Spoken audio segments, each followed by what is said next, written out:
welcome to the show, everybody. Welcome. My name is Scott. I am the proprietor of the Future Conflict channel. Today, we're bringing you episode 420 of the Council on Future Conflict. As always, I've got my my trusty sidekick watcher here and the preeminent expert in all things preparation and security, Mr. Joe Dolio. Thanks, guys, for being here. So if you were watching last week, you know that that something happened to my camera over the break, and now, well, it's not working. And I totally forgot. It wasn't until I jumped on with these guys right before the show that I realized that my camera didn't work, and I was like, oh, I forgot to buy a new camera. So I will be buying a camera later this week. Apologies, mea culpa, all that kind of stuff. So hopefully by Wednesday, my bright smiling face will be back here, bringing you the good news of all the destruction, death, and calamity occurring within the world that may affect you. As always, gentlemen, Joe, how are you doing today? You know what? I'm good, and I want to revise something I said to you guys backstage. What I thought were clouds or fog is actually just the natural ambient air of 420 in Denver, Colorado, where I am. Yeah, right. Yeah.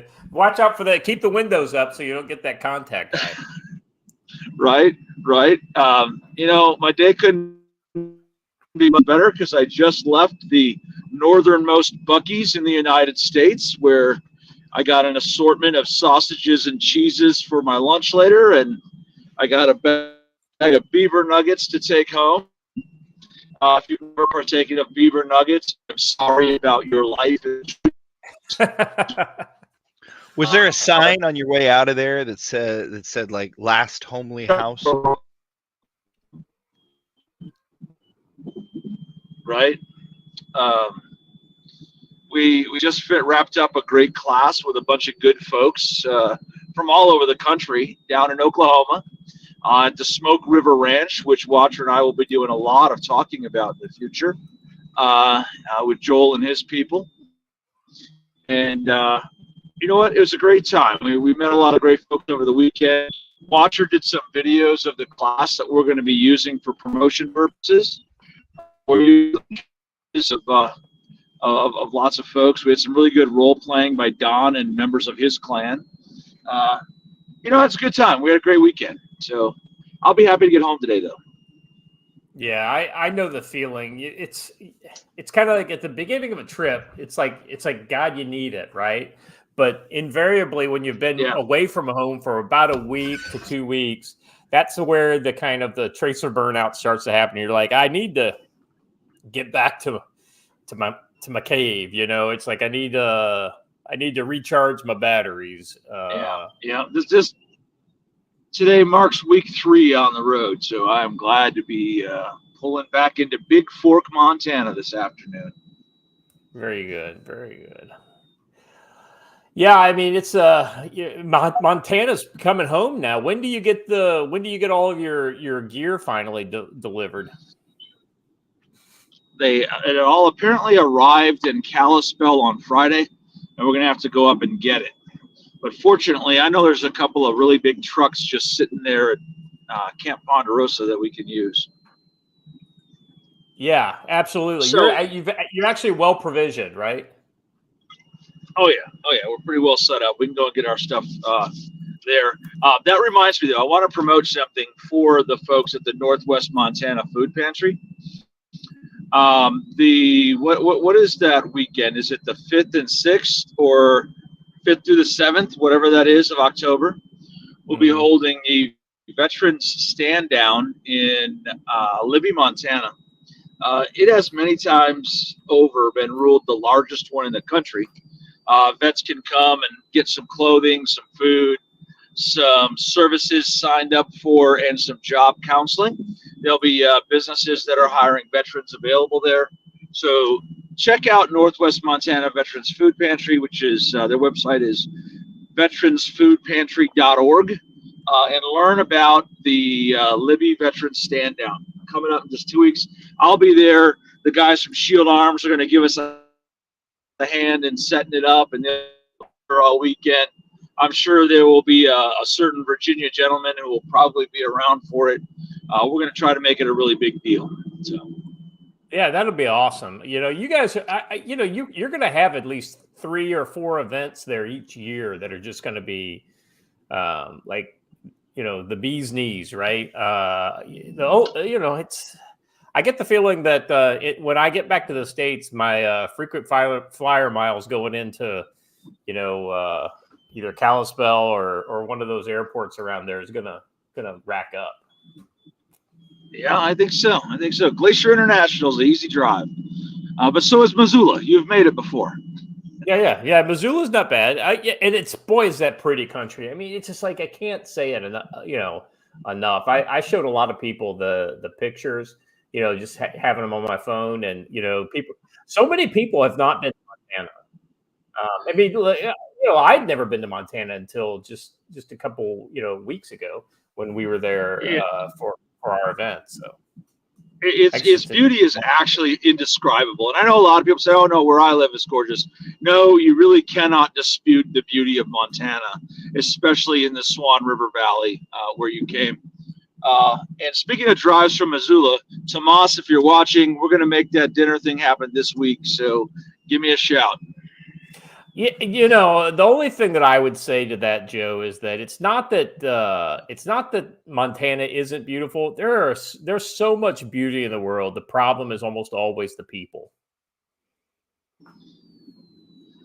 Way to get deep on us, Scott. Yeah. I know. I'm getting all philosophical. I've got heavy stuff coming up in my near future, so it's making me kind of, be a little introspective. Real quick, something else in addition to the Montana veterans food. Montana veterans. Say it again, Joe. The Northwest Montana Veterans Food Pantry. Yeah, Northwest Montana Veterans Food Pantry. I knew I was like, it's like I get to veterans and I'm like, I missed something. In addition to that, we also have this Give, Sing, Go for Don the Pleb. This is something that his wife is running. So it's not Don's technically, but it will benefit Don. His wife is running it. And basically, this is an opportunity for you guys to throw a few bucks in the kitty to help Don defer some of his legal costs. My understanding is there's action upcoming, so maybe we can get Don on in the near future, and he can give us an update. Or maybe his wife's going to have to give those updates. I don't know. Lawyers get kind of prickly when you start talking about the things before they actually happen. So hopefully we'll be praying for our brother there, and good things will happen in the near future. Let me comment on that. His wife was with us all weekend with me and Watcher, and man, that woman is just an absolutely fantastic and strong woman. She took care of everybody. She was the mother for everyone in the camp, making sure everyone was hydrated, and she fed us some of the most fantastic cannolis I have ever had in my life. So that was pretty awesome. Watcher and I got to be present, and Watcher documented Don's baptism in the Neosho River. We just had a fantastic weekend. Watcher and I bonded over some great experiences that may or may not have involved poisonous snakes. Why snakes, Jacques? I hate snakes. And Watcher and I got very, very close to slaughtering an incredibly large pig, but he could not be to come just 10 feet closer for me to get a good shot at him. So that and the damn pig seems to understand property line boundaries. Fucker. Anyways. Yeah, that he knew exactly to get underneath that fence and he was safe. Well, you just gotta drag him back across. You just gotta be willing to. Yeah, that's where I found him. He wandered over Vaughn, to get back. Vaughn, I know you're listening to the show while you're driving back. We may or may not have made some video of you chasing around an armadillo in the dark that you were going to catch by the tail.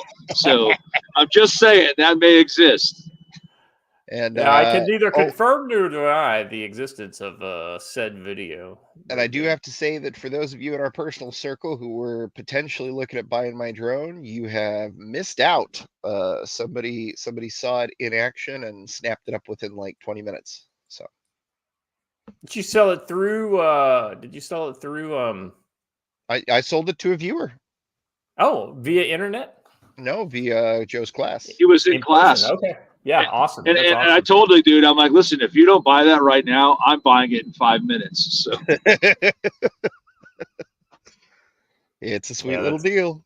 That's awesome. That's awesome. Well, you know, you know, you're going to be too busy in the near future to be flying any drones around. Watching, you got a lot of stuff coming up. That stuff that is coming up is almost all flying drones, though. But you got you got more than one though, don't you? So I have a new one now that's far higher resolution and has 3x telephoto. Versus the one that I had before could only do 2.5K resolution. But I've also got a really nice hand cam that I run around with. So, but it's nice to have two. It lets me it allows me to essentially be a one-man film crew. So. And I'll tell you, Watcher's really, really good at it, because there were at least 2 times when I thought I was about to lose the top of my head to a drone, and Watcher just had to kind of skim the side of my head as it went by. Yeah, well, you know, you look like you needed you needed the sides of your head brought in a little. There you go. There you go. That's a drone haircut. That's what they call it. That's right. Needed your ears lowered. All right, gentlemen. Anything else out there that we need to cover before we jump into our odds and ends? No. Let's get on into it. Oh wait, hold on. Yes, hold on. We gotta give him the old thumbnail explanation. Oh yeah. So today the show. This is almost like a super topic, right? Israel on the edge again. And the Ummah reacts. Now, Joe, would you like to explain what the Ummah is to the folks? The Ummah is the Muslim and Islamic body of people. Yeah, it's the whole kind of the Islamic world, essentially.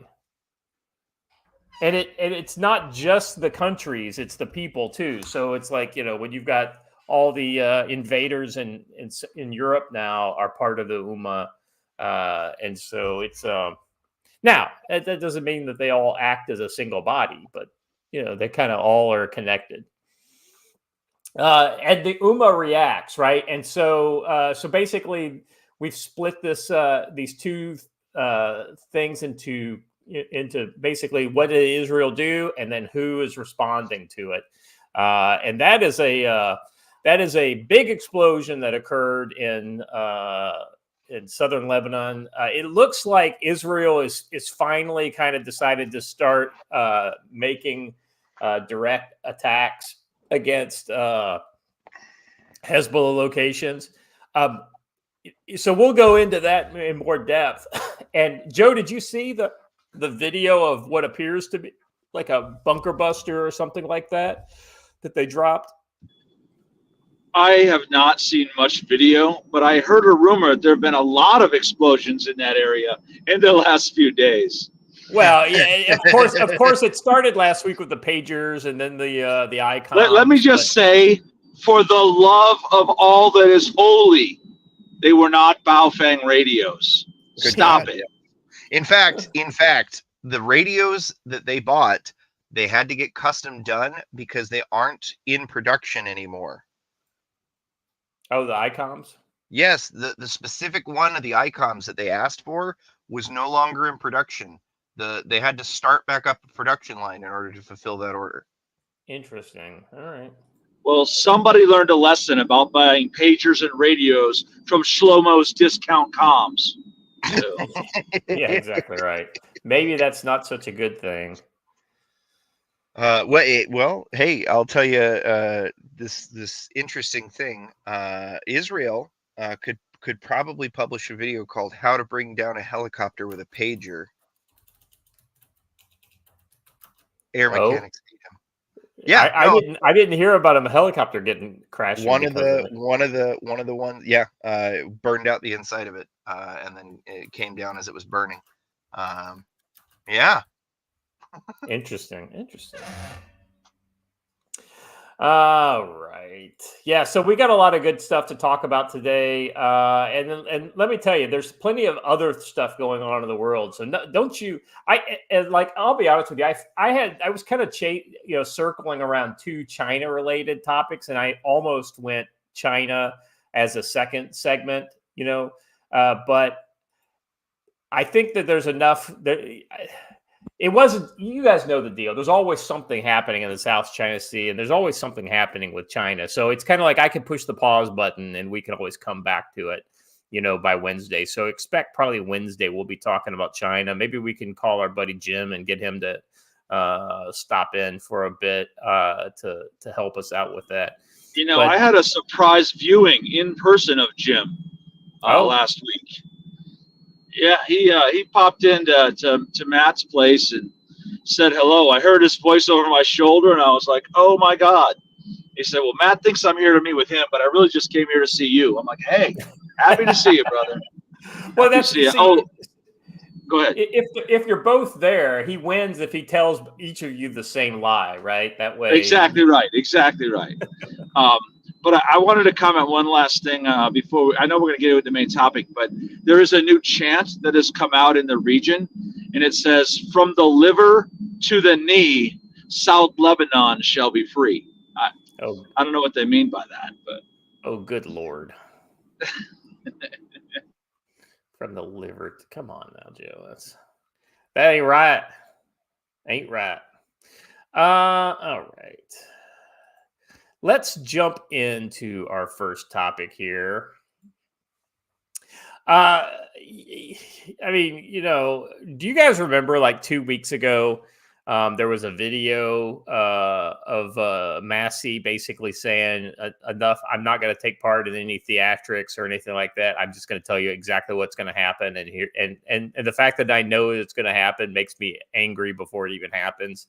And that was him talking about the spending deal. They're going to promise the SAFE Act and all that kind of stuff, but then what they're going to do is it's going to be the football with Charlie Brown kicking the football again, and then to make the deal at the last minute, they're going to pull it, and Mike Johnson's just as bad as all the other ones. And so, sure enough, that's what's happened. Congressional leaders announced an agreement Sunday on a short-term spending bill that will fund federal agencies for about 3 months, averting a possible partial government shutdown. Do you remember like a year ago when Gates was advocating for we need straight up and down votes for each, kind of basically each part of the government needs its own spending bill instead of the big omnibuses? I mean, I know there's movement inside the conservative end of the spectrum to make this happen, but man, it's just so infuriating seeing the same. It's a fucking Groundhog Day, is what it is. I don't know that there's movement. I think there's rearranging of the deck chairs, but I don't think there's actual movement. The problem is I think there's a solid minority within the Republican Party in the House. I mean, I think only 14 voted with the Democrats to keep something. I can't remember what. Anyway, the point is there's not enough of them. Most of the Republicans are right there along with the Democrats voting for most of this. Just absolute. Okay. So in other words, there's no movement. Well, no. I'm just saying, like within the America First kind of wing of the Republican, which is less than half. Let's be honest, but it's still a movement, right? I mean, it's the problem is we have to vote these Republicans out. But then again, are we ever going to be able to vote anybody out? It's kind of like and that's the problem, right? We have a broken electoral. If you want to know the proof about that, it was in what happened last night.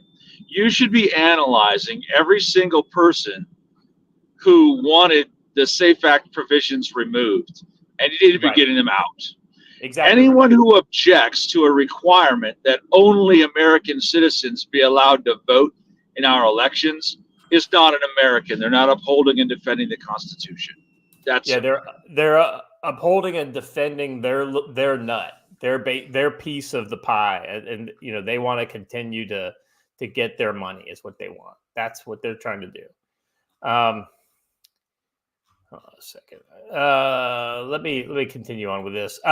Congressional leaders announced on an agreement on Sunday on a short-term spending bill that will fund federal agencies for about 3 months, averting a possible partial government shutdown when a new budget year begins on October 1st, and pushing final decisions until after the November election. Of course, who wants to have a budget fight right before the November election? Gosh, heaven forbid we do something that actually brings these issues to light right before people have to vote for them. Temporary spending bills generally fund agencies at current levels, but an additional $231 million was included to bolster the Secret Service after 2 assassination attempts. Joe, what percentage of that $231 million are going to go to actually protecting Trump? What do you bet? Almost none. Almost none. I honestly believe that they're intentionally underfunding Trump's support. You'll notice it's always the same core group of his saving the day, while the rest of the Secret Service intentionally looks the other way. They're not going to spend any more money on protecting Trump than they have to. Well, if I told you, Joe, that you had $200 million to spend on the private security industry to make sure you could probably protect Trump against an alien invasion with $200 million if you were hiring private security to do it. Yeah, absolutely. I just remember on one of these shows, it was a podcast, and this guy was talking to a former sniper. I think he was a special operations sniper who ended up doing like contract work over in either Iraq and Afghanistan. And he said, "Hey, let's lay it out. How much would it cost to outfit like 10 snipers? Okay, and then how much would it cost to pay their money for between now and the election, and how much all this kind of stuff?" And he's like, "Oh," and they basically came up with something like $2 million. And he said, "Okay, if with those 10 guys or with all these snipers, then would anybody ever be able to do anything to Trump?" He said, "Absolutely not. There's no way." It's I mean, I don't know. That's a fairly kind of narrow example, but I think the point is correct in that if you just kind of look at private security, it's expensive, but it's not that expensive. I mean, this is not private security. This is essentially more of that government largesse, right? And that's exactly what these spending bills are. All right. Lawmakers had struggled to get to the point where the current year winds to a close at the end of the month. At the urging of the most conservative members of the conference, House Speaker Mike Johnson had linked temporary funding with a mandate that would have compelled states to require proof of citizenship when people register to vote. But Johnson abandoned the approach to reach an agreement, even as Trump insisted there should not be a stopgap measure without voting for. Absolutely. 100% correct.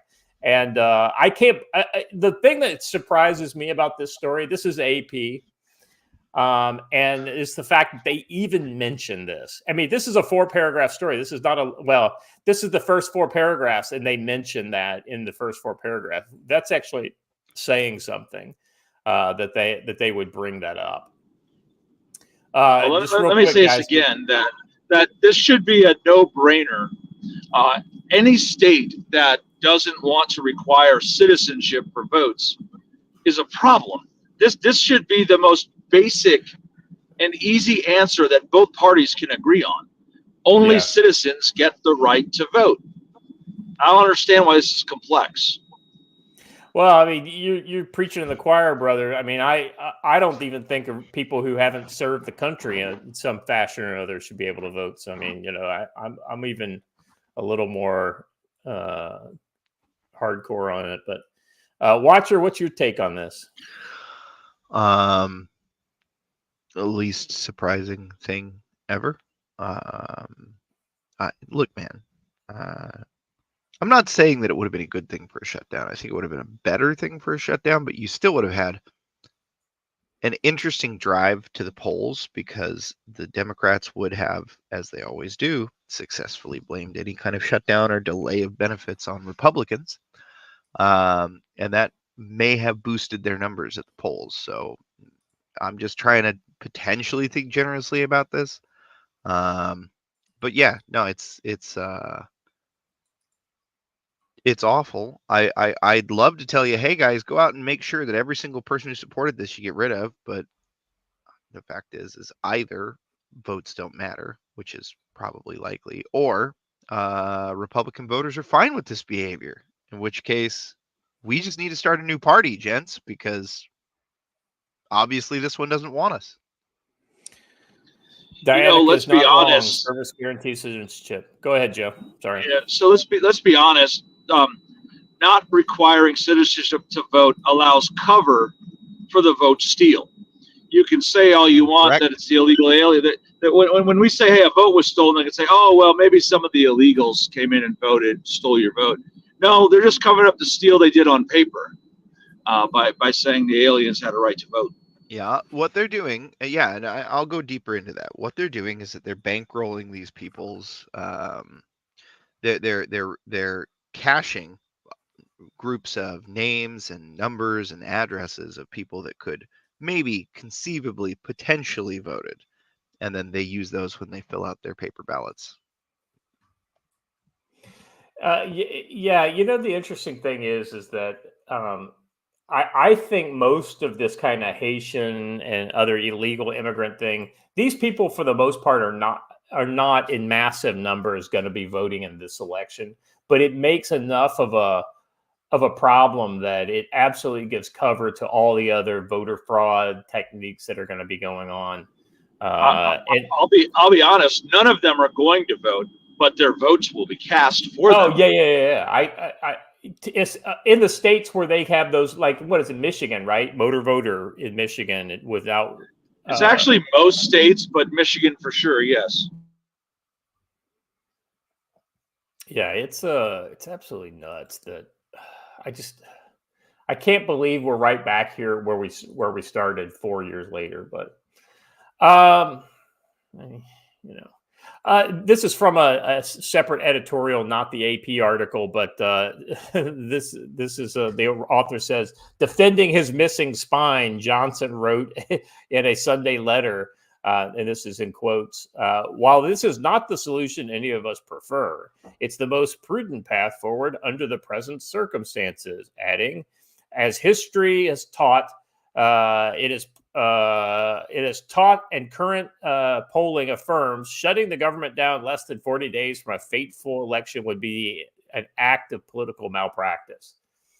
Let me ask you this, and I'll start with you, Watcher. Do you think the shutdown would benefit or harm the Republicans? I think it's really hard to say. I genuinely do. We've tried this before, and they succeed, where we said, look, you guys. I don't even remember what the topic was, but we said, we're going to have a vote on this, and they kept trying to avoid having a vote on it, and so they said, fine, we'll just stick it in the spending bill, and if you guys won't vote for it, then you won't vote for it, and they didn't, and Republicans thought that they had scored a major victory, but then I think it was Obama came down, made sure that the things that Republicans wanted the most are the things that got cut first, and the things that the Democrats wanted to keep funding were the things that, we found a couple billion extra dollars that we can kind of shuffle into different accounts and shit. I don't know that it would have actually helped us, because first of all, I don't think it would have caved to the safe act. I don't. So then what does a government shutdown get you right before an election? Well, it gets you a bunch of veterans, disabled veterans, not getting paid. It gets you all the national parks shut down. That they'll go ahead and say, oh, well, we can't afford any of these federal policing efforts, the ones that are actual policing efforts, although somehow we'll keep finding ways to fund those couple of FBI agents who are going out to do political intimidation runs. Look, I get it. Yeah. I understand the impetus to say, hey, this is how we cut the Leviathan off, but I don't know that this is. I think passing a separate law that says that all these have to get funded separately, and those all have to be voted for separately. That's probably more accurately how you do it, because then you cut off their ability to selectively fund their things. Yeah. Yeah, I don't know. Joe, what's your take on whether it helps or hurts the GOP? I think it would help, because when Barack Obama did his theatrics around it, most Americans learned that it didn't impact their lives one bit when the federal government shut down for however long. And I, for one, personally, am an advocate of shutting it down, not in the short term, but in the full, long, and permanent term, shutting down vast tracts of the federal government. Facts. Yeah. Yeah. Same. Yeah. I kind of wish we could just kind of amputate probably a third of the federal government. Just let's begin with where the conversation left off around the campfire last night, Watcher. Let's advocate for the abolition of the Bureau of Land Management, right? Correct. Oh, yeah.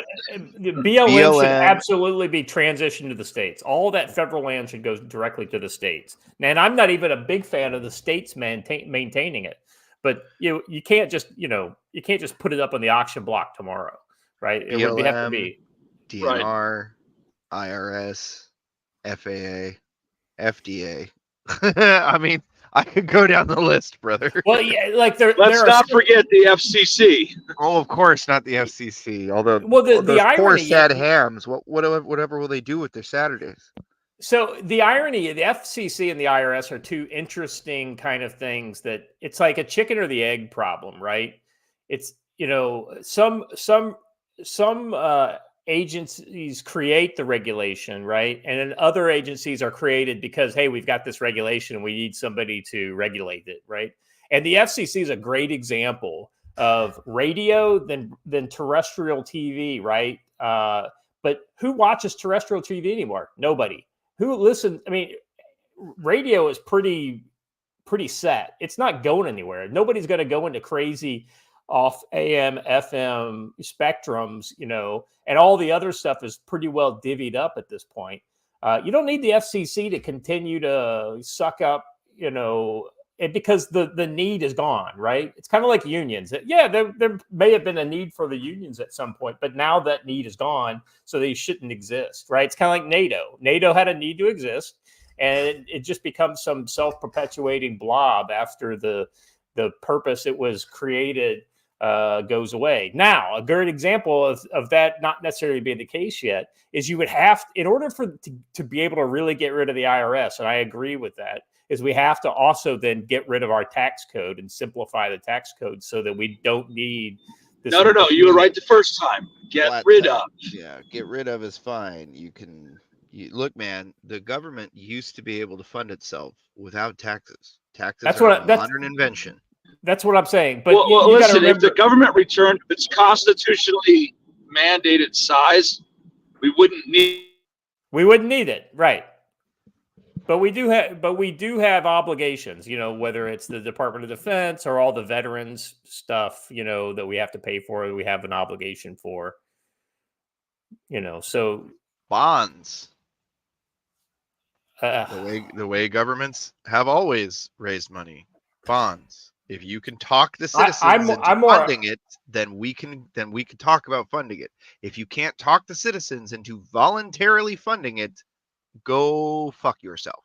Well, the problem there is, Watcher, is what percentage of the population are veterans? Well, tell you what then. For the current guaranteed stuff that they've already put themselves on the hook for and they can't raise funds for, we can start selling government property. There you go. Well, tariffs. I think tariffs is, because tariffs is basically a tax on trade. No. Look, all of these federal, all of these sheriff's departments that have Bearcats, all of this fucking garbage, all these helicopters that have come out from the military. No. All that now, we can sell those to civilian hands. We use the funds generated by selling off the war cash stocks from. Hey, the BLM land needs to get auctioned off eventually. There you go. Yeah. So I think there are alternate. There's stuff that you could get rid of tomorrow, And then there's stuff that you might need a year or so before you could get rid of it. That's my argument. It's not that you don't get rid of it. You just don't create chaos, because you want to and then you slash through stuff. And then you take the funds generated by that, you turn it over into some sort of minimally some sort of risk-averse investment fund. That's what I think. Yeah, 100%. I think. Oh, hey, Holy we got a cow!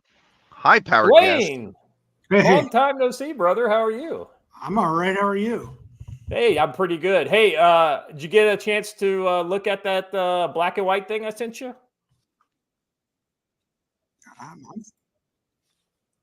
Can you hear me? We can hear you. Uh-oh. Hello.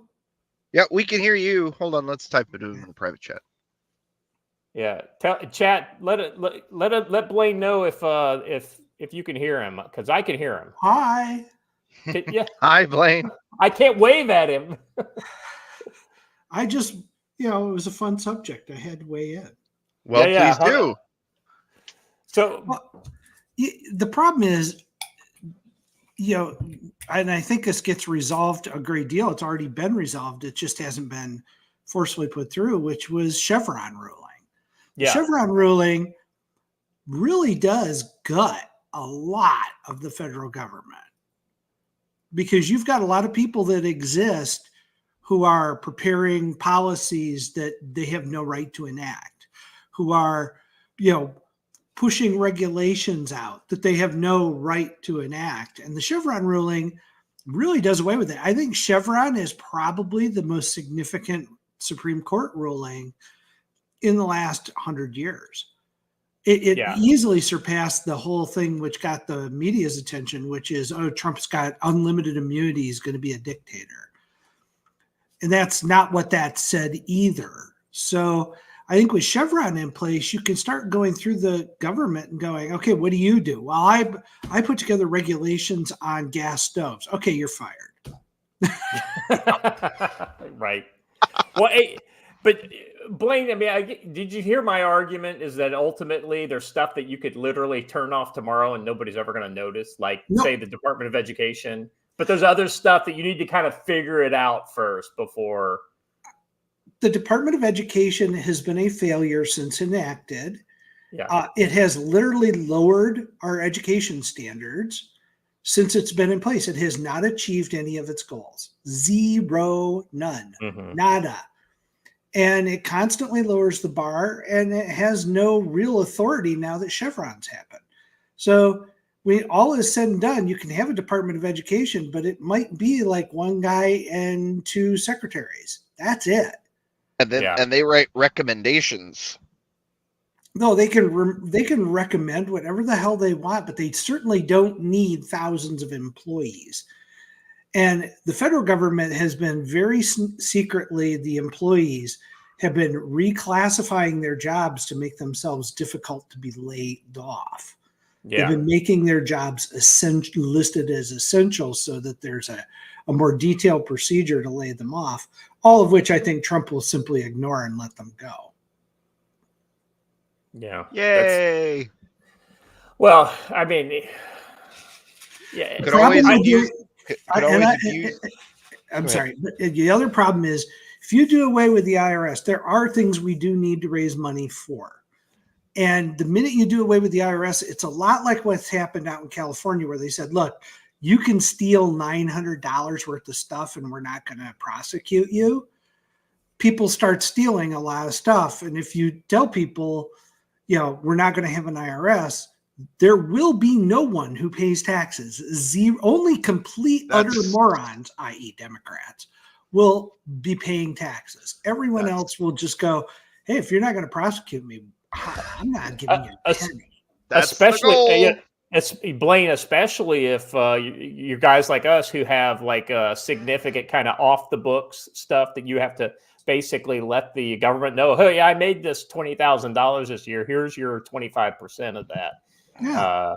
And that's the only way, and of course, in the current system, you could probably get away with that already. But if the guy who pays you documents that and then he gets audited, then they'll see that Scott McCullough got this amount of money from him, but he never declared it. And then, it's just, that's the kind of problem with that. But, but I think you're right. And this is where that kind of, that panel that Elon was kind of suggesting to Donald Trump comes in, this whole panel on government efficiency. And, there probably are in the modern world things that are needed that weren't needed, when the founding fathers they couldn't have foreseen. And if that's the case, I don't know. I'm not one of these people that's such a kind of an ideologue that says there's absolutely nothing that needs to be done beyond the limited set of stuff within the Constitution. Like, for instance, they foresaw interstate commerce, right? So there's probably some interstate. Oh, you mean the most abused thing the government has ever done? No. They have justified a lot of abuse, but that's being said, that doesn't mean there isn't maybe, let's call it 10% that's legitimate, right? And so we need to figure out what the 10% is. I am unwilling to allow. I am personally. I'm sorry, man. I'm not. I am unwilling to go through a process where we literally upheave our entire country to try and reform our government, and then leave in things that we know for a fact will be used in the future for abuse. Yeah, government exists to perpetuate itself. You can't give them the opportunity to decide what's necessary. Well, this is why we have to. There's a lot of things that weren't also in the Constitution that we need to have, such as term limits. Let me point out that a businessman should not be in charge of what the government gets to keep, because I bet you he keeps everything related to contracts he has. Well, it's one of those kind of things. I think if the broad mandate is to reduce regulation to 2% of what it is right now, then that's probably a pretty good, standard. Even if all the regulations that are kept are ones that I don't like, I would still be happy about that. I think everybody's life would get better. So, sorry, Scott, I'm not saving things for 10%.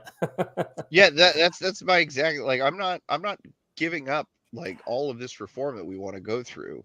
There's a tiny minimal benefit on one end of it. I'm sorry, we can work out other ways to do things. Here's the problem, right? There is a cost to radical change, and ultimately, if you're prepared to pay that cost, then I guess it's worth it, right? And if the cost is, say, the death of 5% of the people in America, maybe that's worth it, or maybe it's not worth it. Who knows? I'm just kind of throwing that out there as a foil to just a slash and burn kind of thing.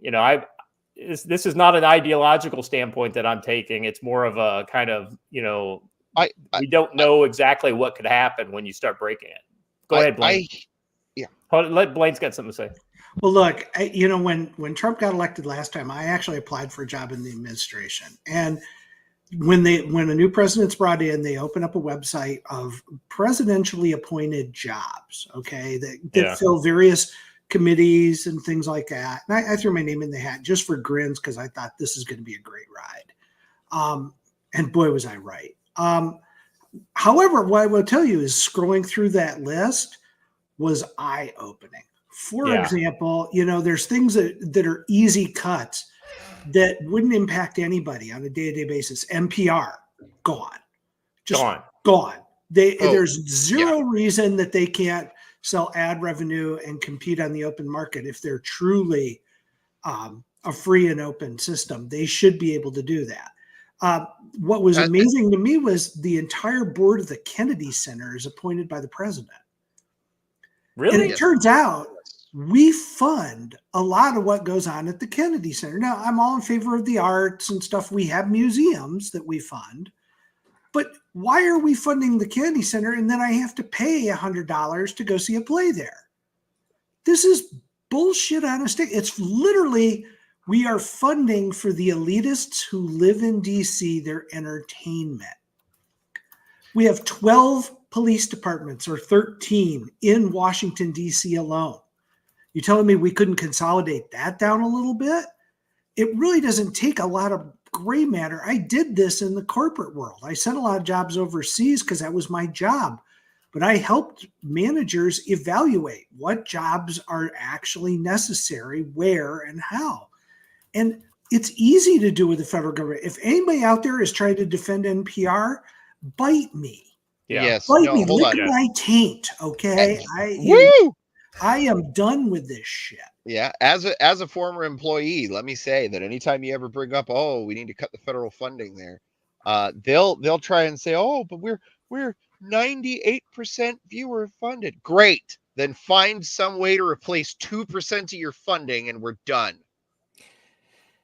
Yeah, so you kind of bring up something interesting, right? There's two types of things that kind of fall into that pot for me. There's things that shouldn't exist within the federal government, and those are the things like NPR. They just don't have. They should essentially take every program on NPR, put the intellectual property and licensing for all previous episodes up for bid, and it should basically be a divestiture of and allow private businesses to bid on them. So if you want to make This American Life as a radio show that's available on radio stations as a syndicated show, you just syndicate it like every other show. Exactly right. And you sell it like you would sell a surplus Blackhawk or something like that. Correct. Right.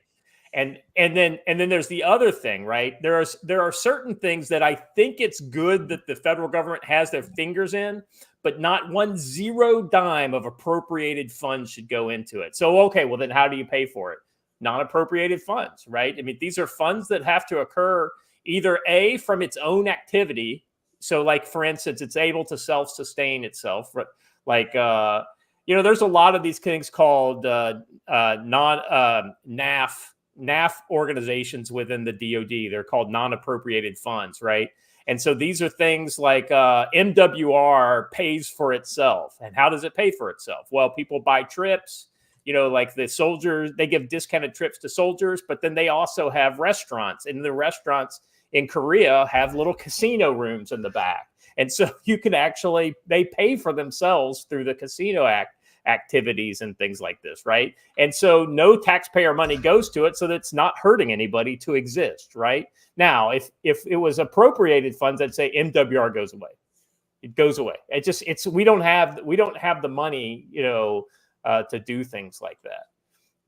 It's just, you guys have heard my spiel on AFN and Stars and Stripes and things like that, right? Like the DMA, which is the bureaucracy within the DoD that makes all that stuff happen, should go away.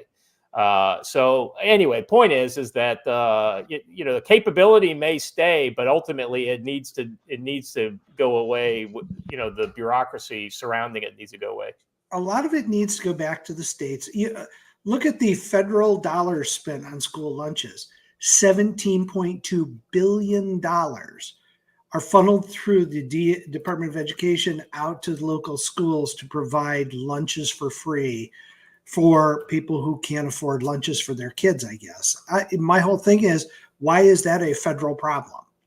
That is not a federal issue. That is a state issue. And the states and maybe a city issue. And the funny thing is, they basically give the money to the states to do it. So the states are already the ones executing on it. So all they have to do is raise the money to do it. I think you need to do that. I think maintaining the interstate highway system, that's an interstate thing. And I think a big chunk of that probably should come from the federal dollars. But you really need to look at how they bid contracts and everything else. Or the way that they use that to twist states' arms. Like, hey, if you're not going to do X, Y, or Z, you're not getting your federal interstate funds. Because that's what they've been doing forever. I agree, Watcher. And I also think you've got to redo the hiring practices of the federal government. Right now, you get points if you're a vet. You get points if you're black. You get points if you're gay. You get points, all these different things to get a contract or to get hired as an employee. And you're not getting the best. You're getting our press secretary equivalent of the best. Right. You're getting an idiot. But she checks a lot of boxes, so she's the best idiot in that class.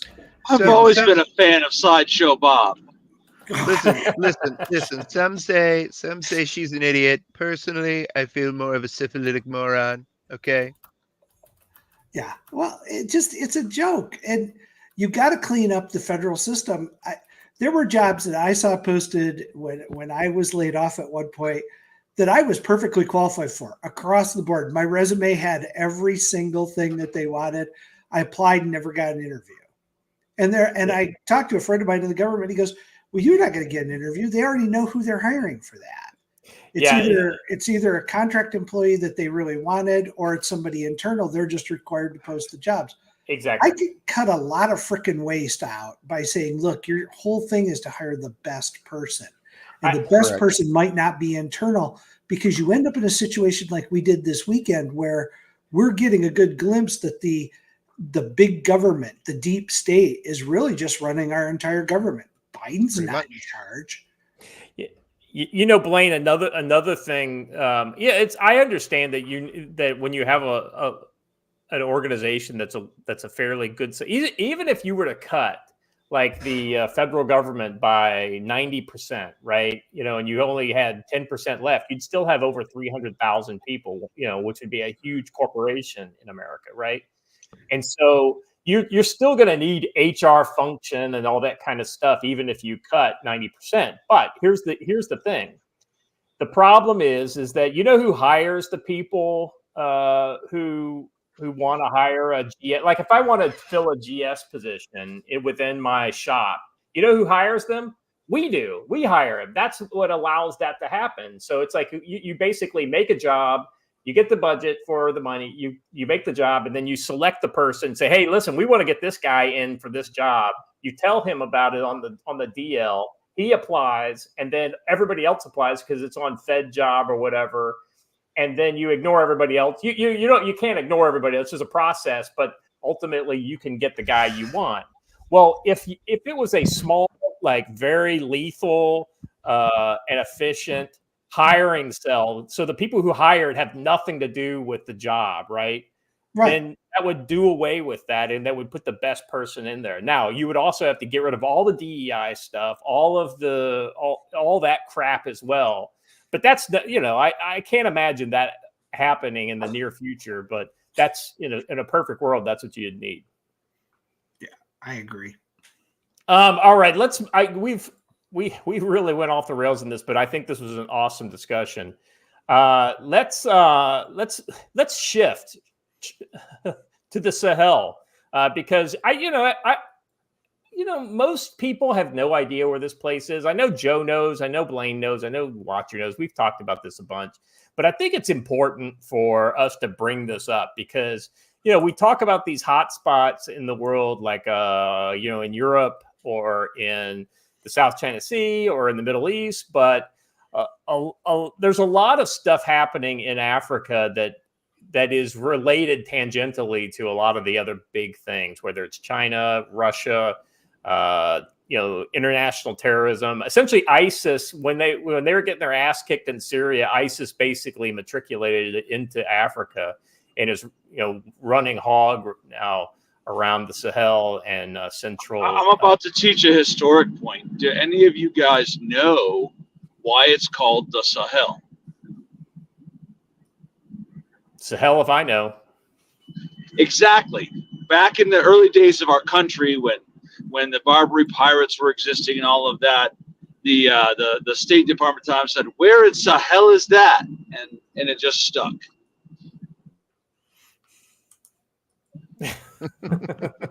I made that up in case anyone's like Googling it right now. It's totally not true. I know. I feel bad because I didn't know where you were going with that. So that was the first thing that popped in my head. So. Honestly, I prefer the lie to whatever the reality is. All right, let's jump into this. It's way better. Yeah, yes. Right, exactly. This is an ABC News article. Attacks by Islamic extremists are rampant in Africa's Sahel. Here's what we know about them. Well, ABC News doesn't know much, but they might have 2 or 3 reporters that actually pay attention to this shit.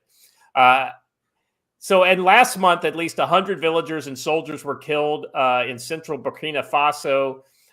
Extremist attacks in Sahel last week, Islamic militants attacked Bamako, the capital of Mali, which is the first time that's happened in a while. These are basically al-Qaeda-linked jihadists. As they were forcibly helping security forces dig trenches to protect security outposts and villages. Over the last decade, the region has been shaken by extremist uprisings. So you guys, regular viewers of the show, will hear a lot of stuff that we've covered before, but I think this is important to get in a little bit of the background. The region has been shaken by extremist uprisings and military coups. It seems like a coup every week there. 3 Sahel nations, Mali, Niger, and Burkina Faso, are now ruled by military leaders who have taken power by force on pledge to provide more security to the citizens, and they wear some amazingly great camouflage uniforms. I was going to say, and looking good while doing so. But the security situation has worsened since the juntas took power, analysts say, with a record number of attacks and a record number of civilians killed, both by Islamic fighters and government forces. Over the first 6 months of this year, 3,064 civilians were killed by the violence, according to the Armed Conflict Location and Events Data Project. The 2 main groups operating in the region are al-Qaeda-linked militant group Jamaat Nusrat al-Islam, and then you've got the Islamic State in the Sahel. So basically, you've got al-Qaeda and ISIS. And by the way, they don't like each other. Over the last year... I was going to point out that Jamaat al-Nusra is actually al-Qaeda. Yeah, right. Hold on. That's what they go by in Syria as well. There's 2 groups of Arab fighters, and they're not currently engaged in a war against the Jews, and you're telling me that they don't like each other? I find this hard to believe. Well, that's where exactly right. It just me says I have to fact check your comment about ABC. ABC does not have anyone who is a real journalist. Well, let's just say there's no one on the ABC payroll, but from time to time, when they feel an obligation to talk about something that they know nothing about, they generally just pay some sort of off-the-shelf, stringer who's working for some local outlet in these countries to gin something up, or at least ghostwrite it for their bureau chief, that's operating out of Morocco or something like that, who's never been to any of these countries. Unlike JNIM, that's the Al-Qaeda one, Islamic State is a loose coalition of anti-government forces that is much less entrenched politically, he said. They're much more dominant in the Lake Chad region. These groups attack, terrorize, and kill local populations. It's hard to get entrenched politically when your main job is to kill local populations. In addition, there's a number of local militias on the ground that are not affiliated with ISIS or Al-Qaeda, as violence has exploded between rival ethnicities. And then, by the way, throw in all the other actors. So you've got ECOWAS, which is a 50-year-old regional bloc, created their own security partnership. So it's their version of NATO, and they just kind of run around. Hey, Joe, how competent would you rate ECOWAS forces? I put ECOWAS just below the Salvation Army. Yeah, just right above the barbecues gang in Haiti, maybe.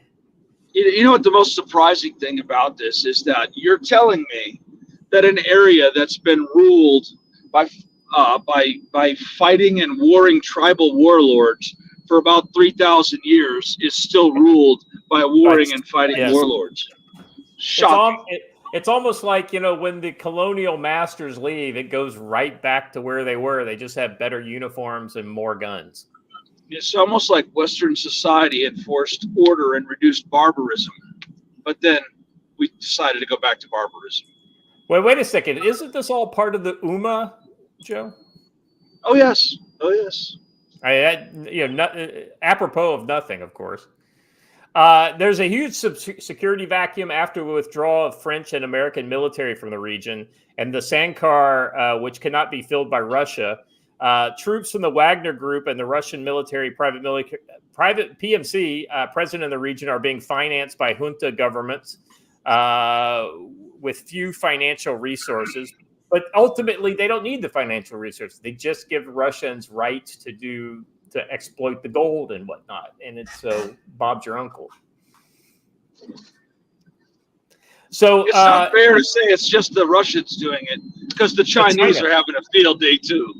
Oh, absolutely. But you have to admit, the Russians had a pretty spectacular fail recently when they had that patrol of about 20 of their guys get rolled up by the local bad guys, local good guys, the local artisanal militias. miners. Yeah, with help by the Ukrainian SBU. Oddly enough, the term you're looking for is worse guys. There are bad guys and there are worse guys. Exactly right.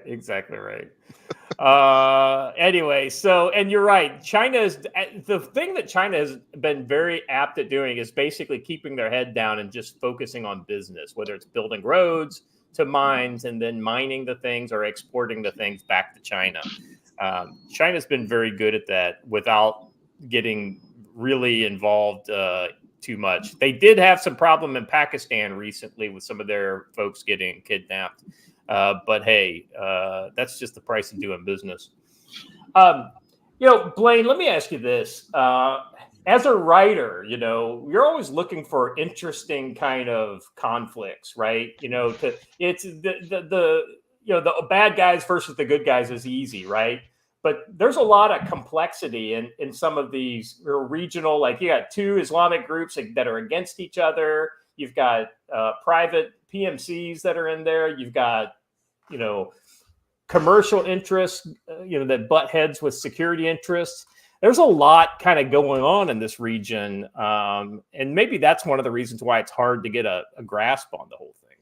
See, for me, I don't see it as good writing material because, one, nobody cares about that region. That's right. And I'm going to be honest with you. Most people have taken Joe's definition of what that area is called.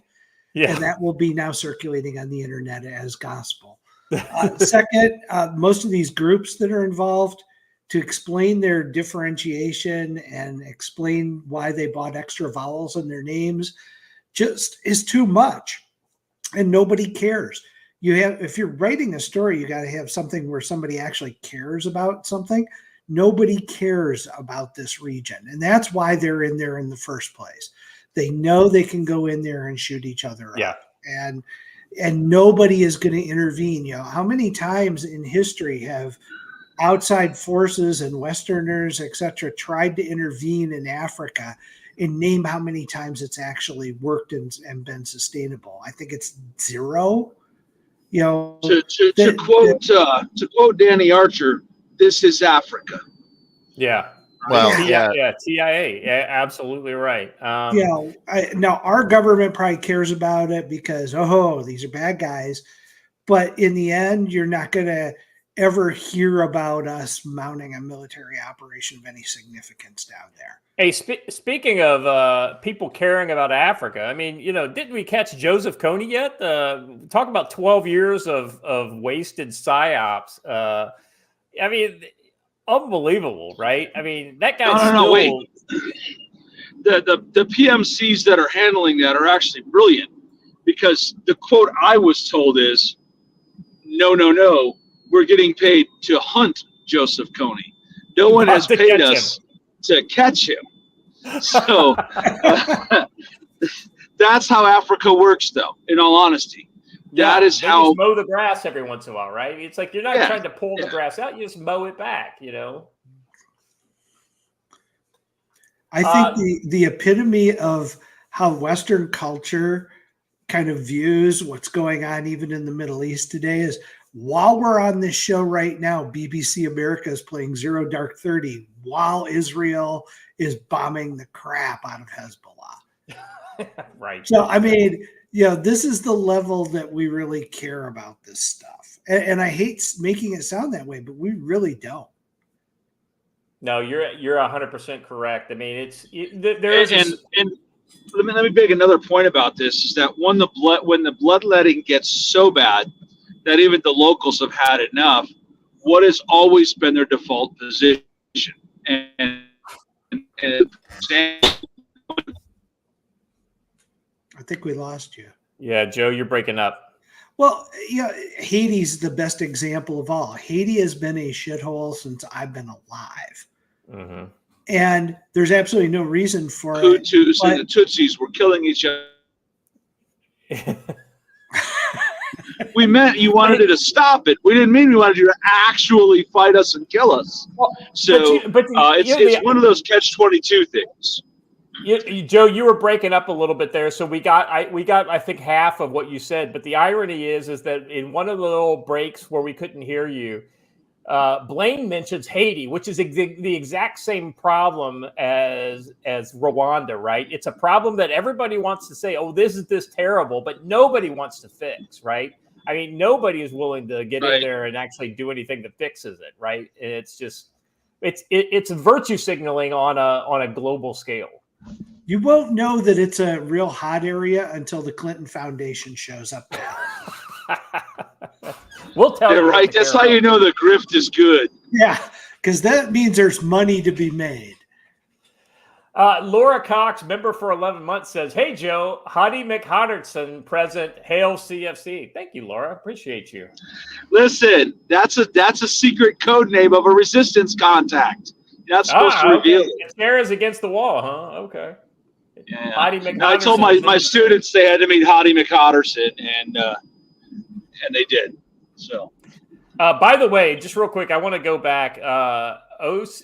UCO Steve for $2 in Rumble said, "Watcher, leave armadillos alone. They have leprosy." That is what I told them as they were trying to. For the record, it was not Watcher chasing it, and Watcher did give the leprosy warning. It's not the leprosy that we're about. It's armadillo pox. Yeah, exactly. Ooh. Okay. But yeah.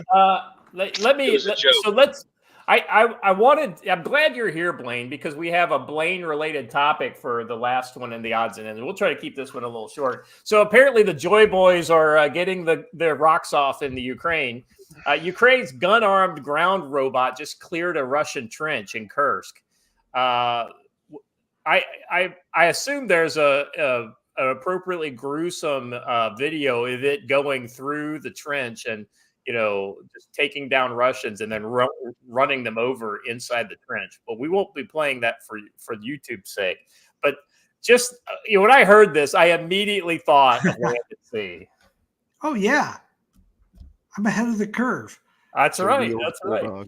I like it. It's a nice looking toy, and I like the fact that they're going, Ukraine has this, and it's like, yeah, but this doesn't look like anything Ukraine could actually build. So, it's a question of where did they get it from? I don't know. I don't know enough about this stuff to understand if this is the kind of technology that might be tough for them to develop or not. I mean, Watcher, you're a drone guy. You got any thoughts about this? Yeah, I mean, look, okay, let's go back up. Sorry. As far as this goes, I'm sure they could build the basic frame and the body. I'm sure they actually probably just you could adapt that from an ATV or something, right? It looks roughly ATV size. The sensors, none of that is going to be Ukrainian made. All of that's going to be. And probably all the radio stuff, Joe, you probably know better about. I mean, all this stuff is probably guts from, Western kit that they send over. Sure. They're doing everything they can to try to make it look like Ukraine could still win this war. And that's all this is. It's a propaganda piece. It's a Wunderwaffe, right? Yeah. I absolutely. I'm glad you made the joke first, Watcher, because I was going to bring it up. This kind of like the buzz bombs and things like this. Oh yeah, this changes everything. The war's over. Russia's losing still. Meanwhile, down in the Donbass, they're pushing ahead. Let me read a little bit of the story here to give you a little, because this also is a reminder that Kursk is happening, and just like you said, Blaine, the Donbass is still going Russia's way. Back in May, Ukrainian developers revealed a new armed ground robot, the Fury. 4 months later, a Fury has fought and reportedly won the type's first major skirmish. On or just before Thursday, one of the four-wheeled shopping cart-side Furies assaulted a trench in Russia's Kursk Oblast. The dodging mines and firing its machine gun in coordination with explosive drones and mortars, the bot defeated a small group of Russians. The result, part of the enemy was destroyed. The rest fled. The bot's operator announced on social media the robot received several hits from RPGs and FPVs. I mean, maybe a near miss. I call bullshit. If they got hit by an RPG, yeah, I'm calling BS on the entire story. Yeah. Honestly, because they haven't said it, but the operator's name is the Angel of Kiev. Oh boy! You know, has anybody figured out where Sam Hyde is today? Yeah. So let me ask this of the military veterans on the panel: can you take and hold ground with machines, or do you require infantry? Oh, you still need the infantry. The infantry still need the infantry. Even if this thing did what it said on the tin, you'd have to backfill with light infantry the second the trench was cleared. Now, but in fairness, right? I think that anything that draws the fire away from the infantrymen allows the fine fixing and destroying the enemy. I think ultimately it can be a valuable weapon. But like Joe, it's like everything else we've talked about in this war. One little piece it doesn't mean a successful offensive, right? It's like when you send a tank in without infantry cover, what happens? The tank gets blown up, shot, because the tank has a fairly limited view range. It needs infantry to clear the dead space. I would like you guys to explain a couple of things to me in order for me to even believe this story on its face. One, how does it target? But more importantly, how does an automated machine get into a trench on its own? Well, it's definitely going to be remote control, and the target. Yeah, it's not automated, but it has to be. But hold on. Tanks are manned by men, everything like that. It's got to be either tracked or wheeled, and you cannot enter a trench in a vehicle that is either wheeled or tracked. You need dismounted infantry to enter a trench.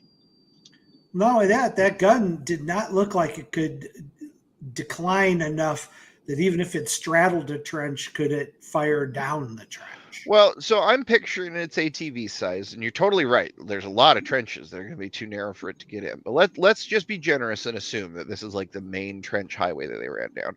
I think you got a good point there. I think that barrel's too long. If it's coming across a cross section of trench, I think that barrel is too long for it to be able to actually transit right or left.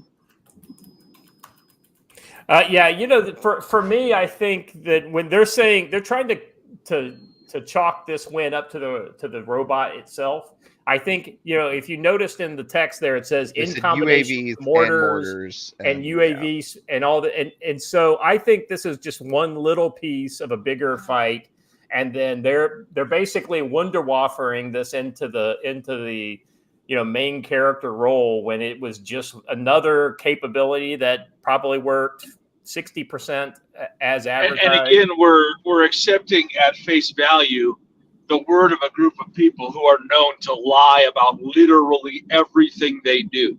Oh, and let's go a step further too, because it's not just Ukrainians lying for Ukrainian pride's sake. This is the weapons development team that is telling us what a great success it was as they are trying to sell it to Ukraine. So they're saying this as Volodymyr Zelensky is in New York City with the collection cup out, about to speak at the UN General Assembly, right? Yeah. So kind of funny. It's like makes you go right? Look, man, I'll tell you, I don't know why we got to get all complicated. The #1 trench clearing robot was invented like 5 years ago. You just buy Roombas and attach claymores to the top. Done. Yeah. You know what I'm going to find silly is that apparently in America we have a vast surplus of sniper assassins, yet Volodymyr is going to make a trip to New York City, wander around for a week, and survive the experience. So maybe he's here to give instructions to the hit teams. Yeah, because they've been so good at taking out Putin. Don't you remember that they said the Secret Service said it was tracking a Ukrainian hit team that was targeting Trump? Good luck.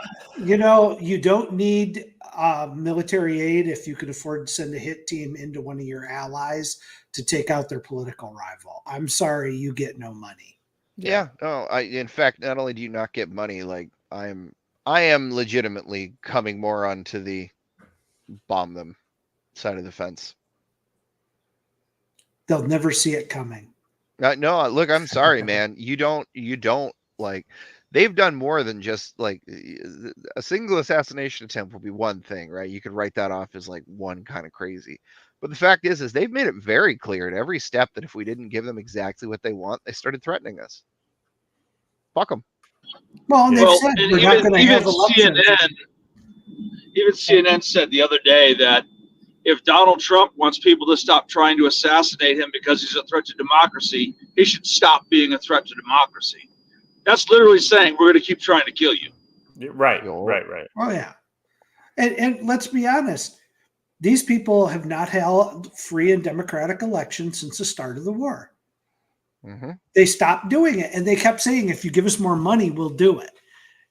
These are your allies. These are the people you want to back. This isn't democracy. Do you guys know who coined the phrase "threat to democracy"? No, not in this iteration. Vladimir Lenin. Oh yeah. I'm just saying. I had heard that. I thought you were going to say something recently as part of the recent, but yeah, you're absolutely right. Nope. Good old Vladimir Ilyich. All right. So we have talked about Ukrainian robots. We're a little long here, but we got plenty of time to jump into Israel and the Ummah's response. Real quick, Blaine, you got a new book that just came out here recently, didn't you? Cyclones of Chaos came out for Land and Sea, and I've got a bunch. Was it last month? Was it last month? Yeah, last month. Let me get the.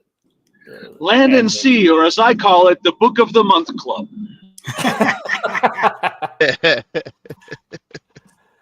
Yeah, well, yeah.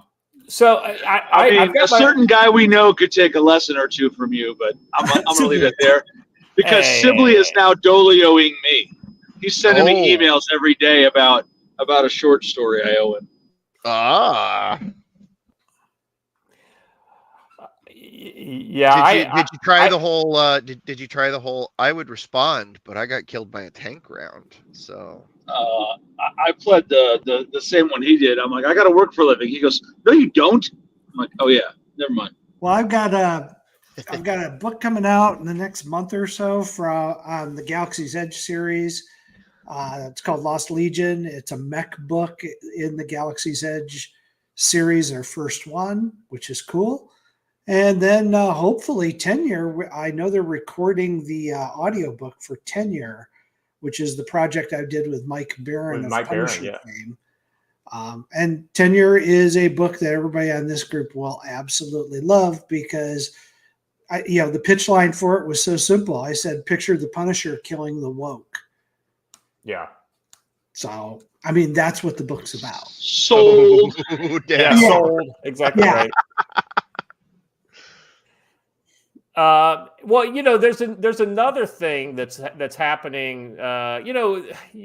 Actually, the first, I think Laura Cox, I just sent you Blaine's link. If you could throw that in the chat, I just want to get this cover up here because I'm a fan of this series, of course, but I'm definitely a fan of the character you're featuring here. I was hoping maybe you could just talk a little bit about our Marine here. Let me share my screen for a second. Yeah, there we go. From the first book, she was one of the standout characters, and this is kind of her big kind of comeback because she got, So you want to talk a little bit about her journey a little bit? Well, Falto was involved in the first of the alien attacks, was made a prisoner of war. They experimented on her. They took off body parts, significant ones. And she was kind of sidelined and traumatized by all that. in Tides of Redemption, she kind of got her game back and became the warrior that everybody knew she could be. Now she's in a group that's called the Fox Hunters, which are all troops that have been invalided in various ways during the conflict. And they put them in power armor suits, old power armor suits. And it's like Gen 1, right? Gen 1 suits, man. These are leftovers from the Russia-Bratva War. And they go out hunting the bad guys. So now you focused on Falto. I like the guy in the background because that's Adam Kane. Kane, right. Yeah, Kane's another good one. Her story is pretty unique, though, right? Kane, on the other hand, I liked Kane, but at the same time, he kind of already had his moments, Oh, we'll see. And Falto's story is not anywhere near done, so there's a lot going on. The second book in this trilogy, is Tsunami of Turmoil, is at the editor as we speak. And I'm halfway through writing the final book of this trilogy. The war will continue on past that, but lots of cool stuff coming. Well, I've been privileged enough to kind of look behind the curtain a little bit. And, let me just say that as somebody who has an idea of what's coming up, I'm extremely hyped for projects that you've got, in the future. And it's a pretty great franchise to be playing in personally. My part of that is Land and Sea Paradise. We just recently closed out our campaign. We closed out with 23,000, and we recently crossed the 25,000 mark. And we've had some people generously jump in since then. Blaine, we've got something coming out for the folks. We still have a few, probably a good 2 months before we're finished with art on the book. But in the meantime, we do have something, and I teased this out a little the other day, but I thought maybe I could show you here on screen, right? So I don't know if you've seen any of this before. Oh, I have. The digital ash can, and we're going to be throwing this out to everybody for free. Cheap as free. Hey, whether you back the campaign or not. Now, if you were somebody who backed the digital version, this is not the digital version of the comic. The digital version of the comic will be fully colored. It will have a bunch of extra art in it. It will have every page. Res. Yeah, it'll be, well, not super high res, but it'll be more high res than this. And it will be the whole story. This is just the first 29 pages. Got some great action in there, but we also have some character moments. So you get to know who these people are, and you get to see the quality of Doug's art. And it's absolutely, he's just absolutely knocking it out of the park. Totally pro level stuff here. You're not going to find better art outside of maybe a couple marquee type artists in the comic industry. Doug is a great artist, and I've already talked to him about number 2, so he's on board. And the story is working for number 2. Blaine, I'll probably be sending you something here in the near future that gives the art for the next 3 stories, just to kind of work. I want to get some feedback on some of that stuff with the plots and maybe some key points if there's something that you can give me, but. Let me ask you this: as you write, do you ever do something that seems small but changes a lot down the line? Yeah, all the time. Yeah, so I find myself, a while back I had come up with a plan for the first 4 issues, but now I've done enough changing to where the 4th issue doesn't look anything like the original plan. So, I come up with new twists and turns all the time. I do like our Joe Dolio character in this, by the way. Yeah. Joe, this is while this is not you, this is very Joe-like. This guy right here, but he also is wearing a sand. He's a fan of the correct Major League Baseball team. I would say, Joe, you may not agree but at least they're both Every time I read his bubbles, I hear Joe's voice. Yeah. Well, that's not hard to do, right? I mean, I won't lie. There's been a couple times certain things Joe said, I've literally swiped them directly because he's definitely a spiritual, kind of similar.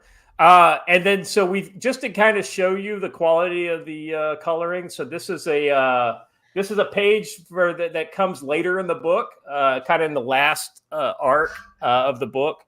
And I just wanted you guys to see what you're going to get out of this. And this is a boss going head to head with the honey badger, nicknamed Kraken. It's going to be a total throwdown. And the irony is that you'd think, oh well, this is where the Asher gets to dominate this guy. Well, in fact, Joe's character makes a huge contribution. The Thumper character makes a huge contribution in this final fight, and we see some of the weaknesses of this type of alien. So it's they're working smart, not necessarily harder. So I'm really excited that we're coming along with this, and we're going to have a lot of updates in the near future. And as we have more color art, we'll be sharing some of that as well. And then we will have an announcement later in the year on the next campaign. So if this is up your alley, then definitely check it out. Thanks to Blaine and Brent and all the guys for allowing us to take part in this. So that's cool. Very cool. Yeah. So there we go. Yeah. So that's what you should be checking out. And I was gonna give Joe the final spot to promote his books, but he has dropped off. We'll let him get it back in there. Rowan Court nerds. Yeah, well, I prefer geek when it comes to that kind of stuff because I'm not smart enough to be a nerd. All right.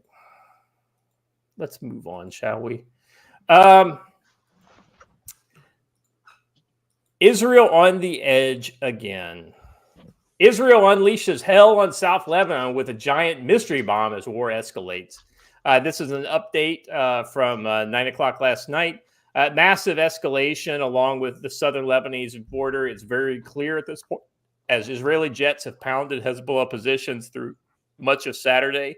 Al Jazeera correspondents have confirmed that Israel's military launched 400 attacks on Lebanon on Saturday, and Hezbollah fired rockets at the Ramat David base near the city of Haifa in their largest exchange of fire since the war on Gaza began. Another indicator of the escalation is that Israel is apparently beginning to use much bigger bombs compared to much of the past year's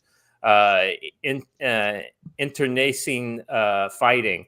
The below widely circulated footage shows a large flash and a skyscraper-sized fireball, resulting in some viewers speculating it was either a heavy bunker buster or possibly even a tactical nuke. Of course, it wasn't a tactical nuke. Whatever it was, there's been nothing like it used in Lebanon that we know about. So let's play this video here and see what we got here. My take is it's a bunker buster based on the shockwave that comes off of it. But it could also be a big bomb that hits an ammo depot.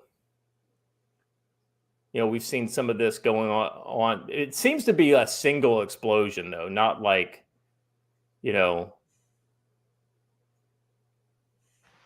Whatever person tossed up, maybe it was a tac nuke thing into that article. That's stupid. Yeah. I honestly think this looks like something like maybe a 5,000 to, that kind of range, like a JDAM or a bunker buster, something like that.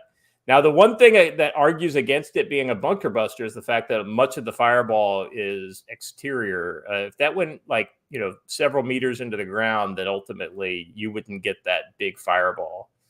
Blaine, I mean, you were just referring to this earlier. The BBC's playing Zero Dark 30 while there's an actual war going on between Lebanon or Hezbollah and Israel. It just says quite a lot about the state of the world. Yeah, I don't know why anybody is surprised by this. The media seems to be stunned. But they've been stunned by everything from the attacks on President Trump on.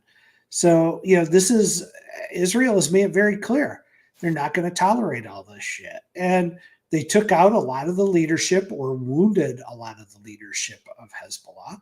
Hezbollah has been firing rockets almost daily into Israel for the last, 5 years? Yeah. More? And it's like the world seems surprised that Israel's like, that's it, we're done. And Israel, to its credit, sent out a radio message to everybody going, look, if you're harboring, munitions, launchers, personnel, etc. in your house, get out now. They told them, get out because we're going to destroy them. And they did. Mm-hmm. Now, the media is like, oh, hundreds of people have been injured and killed and all this. And it's like, well, if you're going to allow Hezbollah to store rockets in your garage, you probably have this shit coming. You're part of the problem. Yeah, no, you're exactly right. Hezbollah is what I'm seeing here that's different than what 2006 when they went into southern Lebanon is that it's like they had old school thinking, when they went in 2006 and paid the price for it. But this new school thinking seems to be an outgrowth of that kind of spanking that they got. Watcher, you talked about this quite a bit. It's been a while, but the just actually shellacking that they've got in 2006 in southern Lebanon. They seem to be very intelligence focused on how they're doing this, and I think that's a really, no pun intended, that's a very smart way to do it. Correct. Yeah. I'd say that is the lesson that they learned last time, is that they kind of just assumed that they could come in and roll over the top of these folks. And they were surprised by some weapon systems that they may not have really expected to be in the area in the kind of numbers that they were. But they're not giving them a shot this time, which I think is brilliant. They didn't act at all until they disrupted their communications network, which in my opinion is should have been necessary in any of these engagements. But there you have it, right? Yeah. Let's see, just kind of going through here. I just want to see it, make sure that I haven't missed anything else. Since Thursday, the deadly chaos of the 2-day pager explosion attack, southern Lebanon has been the most intense exchange of fire between Hezbollah and Israel since the October 7th conflict began. On Saturday, the expanded pace of fire continued, with Hezbollah launching at least 90 rockets on northern Israel. The IDF saying it mounted at least 80 raids on weapons installations belonging to Hezbollah. Let's be honest. A good reason for Israel wanting to go after their weapons stockpile in southern Lebanon is because they're getting shot at, right? It's not like Hezbollah is doing something that would, they're not shooting at Israel. They absolutely are shooting at Israel. Well, there's a bigger game in play here, I think, which nobody talks about, so I'll raise it. A lot of this is every time you're destroying a weapons stockpile, you're draining money from Iran. Mm-hmm. And I think this is an economic war against Iran at this point. It's how much can we stretch Iran resource-wise to continue to fund all of this shit? Because there's a point where that money runs out. And better than I do, Scott, that money doesn't go far, and when it comes to buying this stuff. Yeah. I think they're trying to literally go, fine, you want to do this? Great. We'll go in every direction. We will attack, with unconventional means. We'll attack with conventional means. We're going to continue to pummel these people, and you can't afford to keep funding them. You just can't. Yep. Yeah. It's here's the thing, right? It's almost like Israel, instead of going hitting them and then going in, they're hitting them so that Iran can then send them more stuff, spend the money to send more stuff, and then they can hit them again, right? This entire thing has become a money sink on the Iranian Quds Force budget, essentially. Yeah, that there will be a point where Iran will not be able to afford to continue to fund this type of stuff. It's going to happen. They certainly don't have money coming out of Lebanon. You know what I mean? It's not like Lebanon is sitting on some great asset that the whole world needs and they're cashing in on it. Yeah, you know what would change the situation is if they found a bunch of offshore oil right off the coast of Lebanon. That would change everything overnight. It's interesting. It's interesting to see, and it wouldn't be against Israel, I don't think. No, right. I don't think so either. I think if there were something to do in the country to make money apart from getting paid to try and kill Israelis, you might have some more difficult recruitment efforts. Right. 100%. And then you've got a good. But here's the thing, right? If you wanted to kick Israel in the shins, then Israel could just go and blow up your offshore facilities pretty damn easily, right? So you would actually have a reason to, hey, let's work with Israel instead, Yeah, peace would be in your benefit. And instantly, if these people had their own money, they're just getting propped up. That if the money flow stopped from Iran, there wouldn't be a Houthi problem, and there wouldn't be a problem in Gaza, and there wouldn't be a problem in Lebanon. It's that simple, guys. Yeah. Let's see. The death toll on Friday's Israeli strike, which killed Hezbollah Special Forces commander Ibrahim Akil, has risen to 37 after a day-long rescue operation. Workers picking through the rubble of the residential building reports that the meeting of the Hezbollah leaders was taking place in either a garage or a tunnel underneath the building in South Beirut. According to a source, the meeting was held in a tunnel under a residential building, a location that was being used for the first time, which raised Hezbollah's concerns about the extent of Israeli has infiltrated.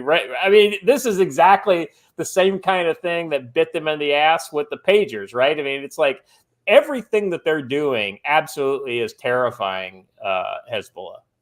Well, and if Israel's smart, and you know this, you do a counterintelligence thing, and you start leaking that various members of the Hezbollah leadership are actually Israeli agents and let them kill their own people. Exactly right. Yeah. You have them pointing fingers at each other, jumping at shadows. Yeah, you get them riled up to the point where they're like, it must be somebody in our own ranks who's leaked this out. There's no way the Israelis could have done this.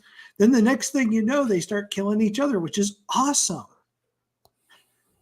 So it's so essentially what's going on is that Israel is just absolutely one at a time, completely moving pieces off the board without any real result outside of some random rockets that are doing damage. And we're going to talk about that here in a second. But ultimately, Israel's not taking any big hits. I mean, they're losing soldiers in Gaza. There are some casualties on the Israeli side, but nothing on the scale of what Hezbollah is seeing. And, Blaine, when it comes to casualties, right, let's be honest, Hezbollah cares more about their stuff than they do their people. Yeah. I don't know if you guys have seen this, but there have been documents going around that are purported to be internal Hezbollah documents showing exactly what the casualties were from the original pager attacks. And again, I have no way of confirming whether these are real or not, but I could tell you that they looked like other Hezbollah documents that I've seen in the past. And according to those documents, all these reports that a bunch of women and children got caught up in the pager and radio attack appear to be 100% false. Yeah, I saw the same thing, that the only confirmed civilians that were injured are people who were near an exploding pager in public, and almost all of that was just minor shrapnel, either plastic or. However, the number of defunct penises was very high. Very high. Well, the other thing I was surprised by is that almost half of the injuries, right, the severe injuries that occurred were to eyesight. Yep, eyes. And they also said that almost all of the people who lost their eyes also had a severe concussion, which is, not good for the long-term use of the brain housing group. So yeah, but I would argue that if you were in Hezbollah, you have proven that you were not using your brain housing. That's exactly right. Blaine. No, but next year when it's International Pirate Day, these guys are going to rock it out. Yeah. Well, they're so hardcore. They've got a patch on both eyes. Yeah.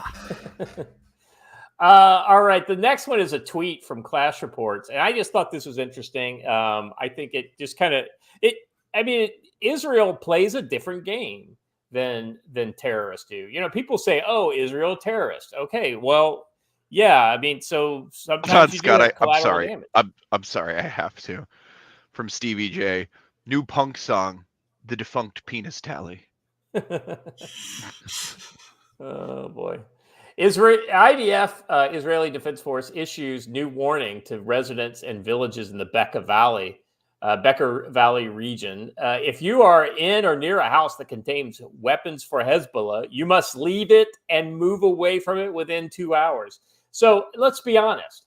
If you live in the Bekaa region, you know where the weapons are. Everybody knows where the weapons are. You know where the Hezbollah houses are. You know where all that stuff is happening. And if you get this and you decide, well, Uncle Ishmael is a Hezbollah guy, but he's not that important. They're not going to hit his garage. And then you wake up and your kid is dead, the next morning because Uncle Ishmael's garage got blown up in the middle of the night. And, oh, by the way, had a bunch of rockets in there or warheads or explosives or something like that. Then you get what you deserve. Yeah, it's the ultimate fuck around and find out. Yeah. And even in Gaza, they were doing that up until October 7th. Now they may have done it after October 7th. I'm just not aware. But the door knocks, right? The very small explosive bombs that would drop on a building to clear the building out. They would also hit all the cell phones and digital communications in the area in order to warn people. And then, an hour later, they would drop the building with like a JDAM or something like that. So, that's about as humane as it gets when it comes to attacking something in an urban area to decrease the likelihood of casualties. If you were going to do this, because now they're going to be very suspicious of communications, I would be loading every television set that went into that place with explosives because all that stuff connects to the internet at this point. Yeah. And you want a device that everybody is going to stand in front of at some point or another during the day and is going to turn into awesome amounts of shrapnel. You plant explosives behind every flat screen TV that's going into this country. And then you can target it and go, okay, send it to this IP address, detonate. Oh, yeah. Match that with facial recognition software because most of those TVs have cameras in them in the first place. Oh, even better yet, just saying, like, as long as we're talking about like potential attack vectors, figure out what is most likely to cause an Islamic State guy to stand up and move closer to his TV to get a better view, and then broadcast that right before it goes off. Yeah. Yeah. I mean, there's so much that can be done, and I think Israel is literally, with this attack, Dave, changed warfare. So we've got people asking, how isn't this terrorism again? Well, we're not doing this against civilian populations in order to try and affect warfare. We're doing this against a literal combatant force, one that has roles and payrolls and all of it. These are soldiers. Is it terrorism amongst the populace of people who are members of Hezbollah? I think the answer could be argued that yes, this is a terror campaign. Now, This is a terror campaign not executed by terrorists, but by a military force, a legitimate military force of a duly constituted democratic country, which is different. Hold on a second, which is different than an actual terrorist organization that is not representative of any populace that elected them and has any oversight. Now, there's plenty of collateral damage. Yes, but here's the thing. Sure. Remember this. It's like hospitals and mosques, right? Hospitals and mosques are protected sites until they get occupied by a military, and a military hospital is not a protected site. Correct. So if a bunch of kids are taken into a military hospital and then the military hospital gets blown up, you can't claim those kids as, well, that's civilian casualties. Well, theoretically, that's collateral damage because they didn't mean to kill those civilians, but they were people in a legitimate military target. And all of these Hezbollah installations inside urban areas, to include the annex next to the Iranian embassy, which was a joint Quds Force, IRGC, Hezbollah. Yeah. Those are legitimate military sites.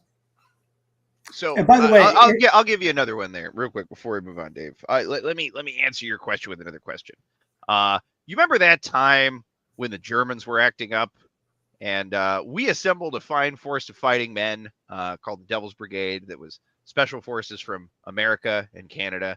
We dropped them behind enemy lines to specifically slit the fucking throats of Jerry and then leave calling cards on their chest to terrorize their compatriots. Hey, you're not British. You're not British. You can't call him Jerry. You have to call him Fritz. There you go. So yeah, tell me, was that terrorism, Dave? Yeah, I mean, terrorism is terror for the sake of terror against a civilian population, because terrorists can't hit the legitimate forces. They have to go where they're weak. So they have to get the civilian population to compel the military force to act differently. That's what terrorism is. Now, this may terrorize people, but you can't just slap terrorism on it. Well, and to anyone from Mossad who's been listening to this broadcast and loves my idea of turning TVs into large-scale Claymore mines, I have many great ideas like this, like loading up Toyota trucks and stuff. Yeah. Please, I'm available for consultation. Reach out to me and be happy. It is Mossad Monday. Dave, we're random civilians killed. Tell you what, Dave, do me a favor. I want you to go look up the Battle of Berlin. All right? There you go, bud. Here's the thing. You should, if you're asking the question, I'm not Googled. You let me know if random civilians were killed. And then we can talk about it. Is it warfare? The answer is yes. Let's just put it this way, right? The Israelis are doing a better job than any of their Arab counterparts ever would have done or would conceive. Of keeping civilians out of the fight, yes. In fact, I will go so far as to say the Israelis go 9 or 10 steps further than what we, the American armed forces, do in order to keep civilians out of harm's way. Like, we couldn't significantly more. We couldn't kill Castro when he was 90 miles off the coast. I don't know, Watcher. When I was in Afghanistan, did we have knock bombs that we dropped on top of those before we flattened a block? No, we dropped leaflets like a month in advance and say like, hey, we're coming into town. We invented Ginsu, missiles that don't even blow up just so we can kill one guy in a car. And they invented tiny Anfo battery packs so that they could blow up just the exact dude who was getting signals from Hezbollah. Anyway, as the only guy on the panel that's actually been involved in the JPEL targeting, I can tell you that there are a lot of shots that we don't take because A, you don't know if it's exactly the guy you're trying to kill, or B, there's somebody that's like, 50 meters away that may be a civilian that you're worried that you might catch some shrapnel. So, I mean, we do a pretty damn good job. I don't know if it's the same as the Israelis, but then again, we're not fighting in an urban environment the way the Israelis are. So it was a totally different war. And when we did, we had a very different strategy, which was, hey, about a month before we get here, we're going to drop leaflets that essentially say, are you living here? Not anymore. Well, I mean, that's kind of like what the Israelis did up in, if you live near, move away, you have 2 hours, right? We gave them a month, Watcher. It's like, you could call the movers and get the movers to move. Pretty much, yeah. All right. Let's move on to the next one. Haifa. So we were talking about earlier, Haifa getting attacked. Haifa burning after Hezbollah strikes deepest Israeli targets since 2006.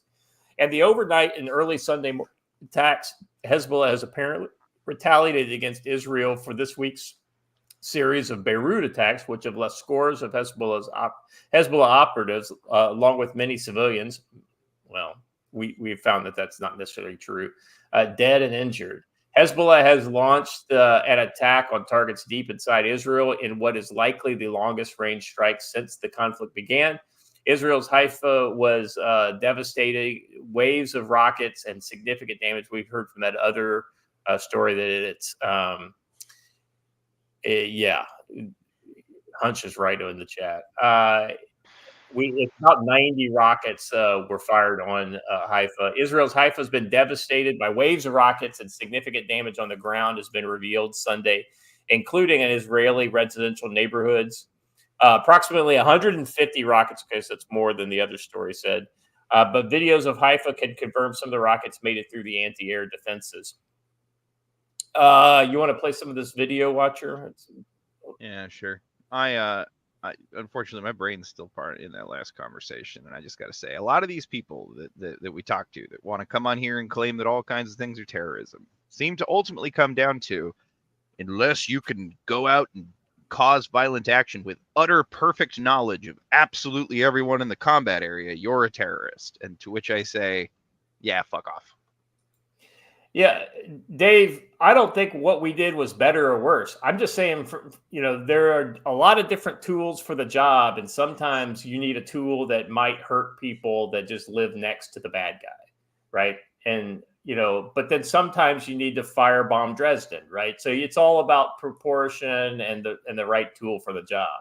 Do I relish firebombing civilian targets? No, but at the same time, to the extent that civilians are part of the military-industrial complex of a country, then they just innately become targets, right? And unless you perfectly, extract all the children and non-combatants from a industrial workforce, you're always going to have some of those people, become casualties. I mean, it's terrible. War is terrible. War is hell. Yeah, I was going to say, whatever sanitized version of war you're picturing in your mind, which has never existed, is also never going to exist. All right, just moving on. Some 85 rockets were launched by Hezbollah. This is a separate report. A teenager was killed when he crashed his vehicle. A siren sounded early in the morning. That's unfortunate.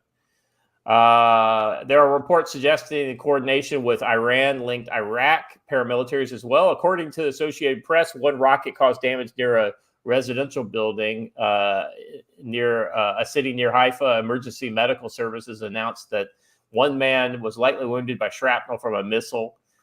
2 further injuries. Around the same time, Israeli air defenses intercepted 2 cruise missiles and 2 drones fired from Iraq, none of which hit Israeli territory. That's interesting, and I think that that just goes to show you that there's nothing that happens in this region that Iran doesn't have its fingers on.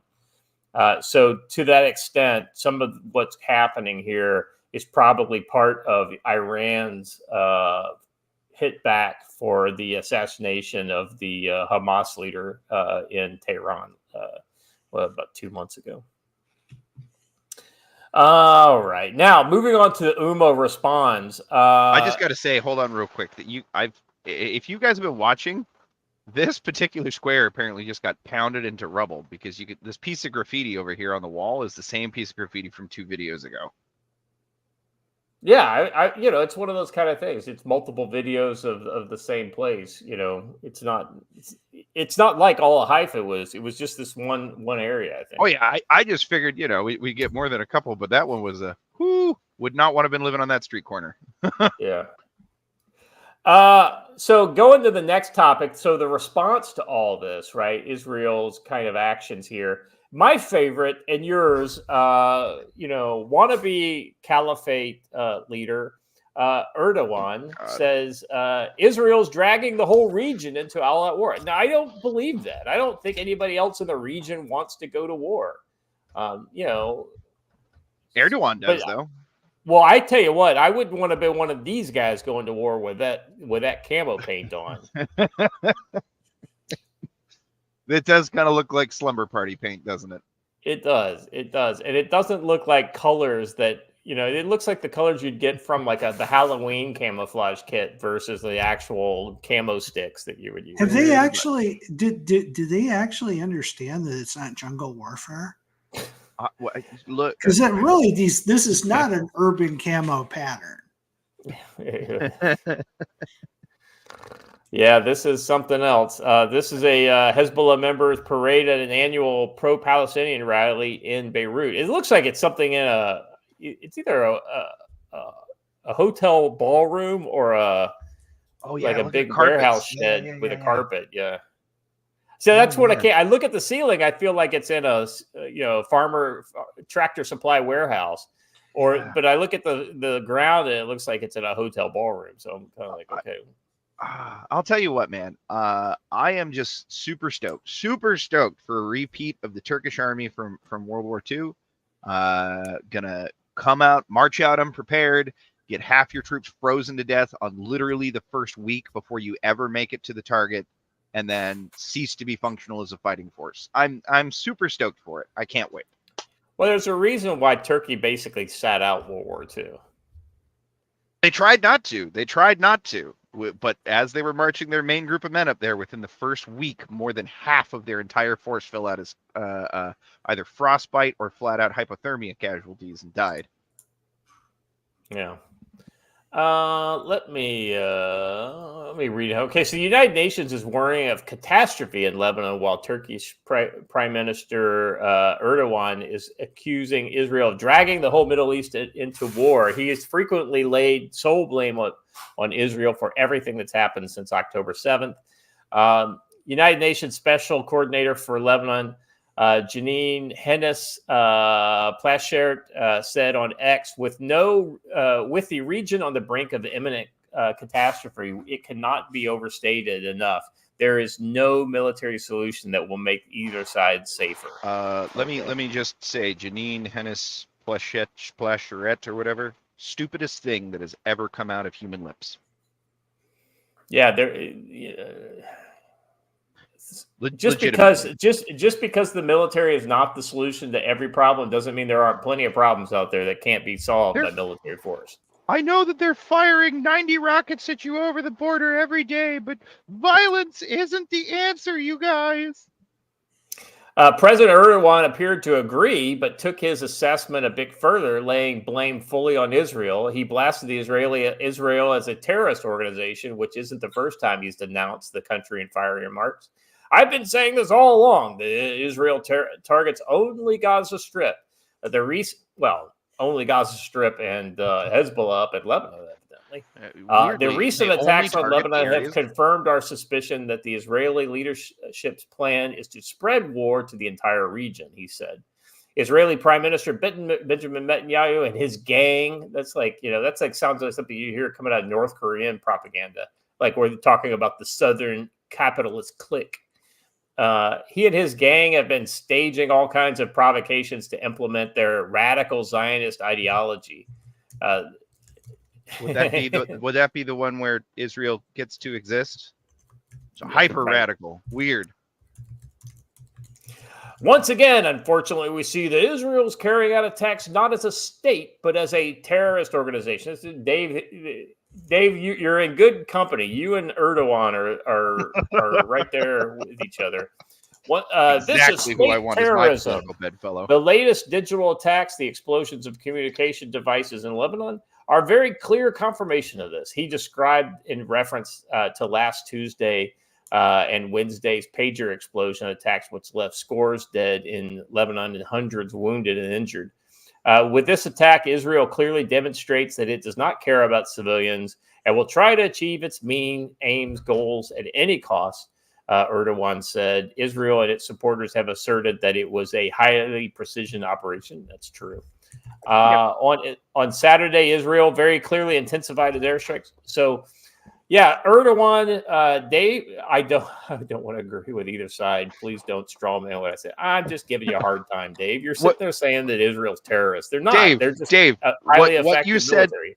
Dave, what you said literally came out of Erdogan's lips. Literally, word for fucking word. We're not straw manning you. That's literally what he said, and that's literally what you said. Yeah, I mean, listen, Dave, no hate, brother. We could disagree on this, because I just, in this case, I happen to fall on Israel's side, right? But I am not what you would call an Israeli supporter, even though it's Mossad Monday and the check is already cleared. But I'm just kidding. God, I wish I got a check from them. Right.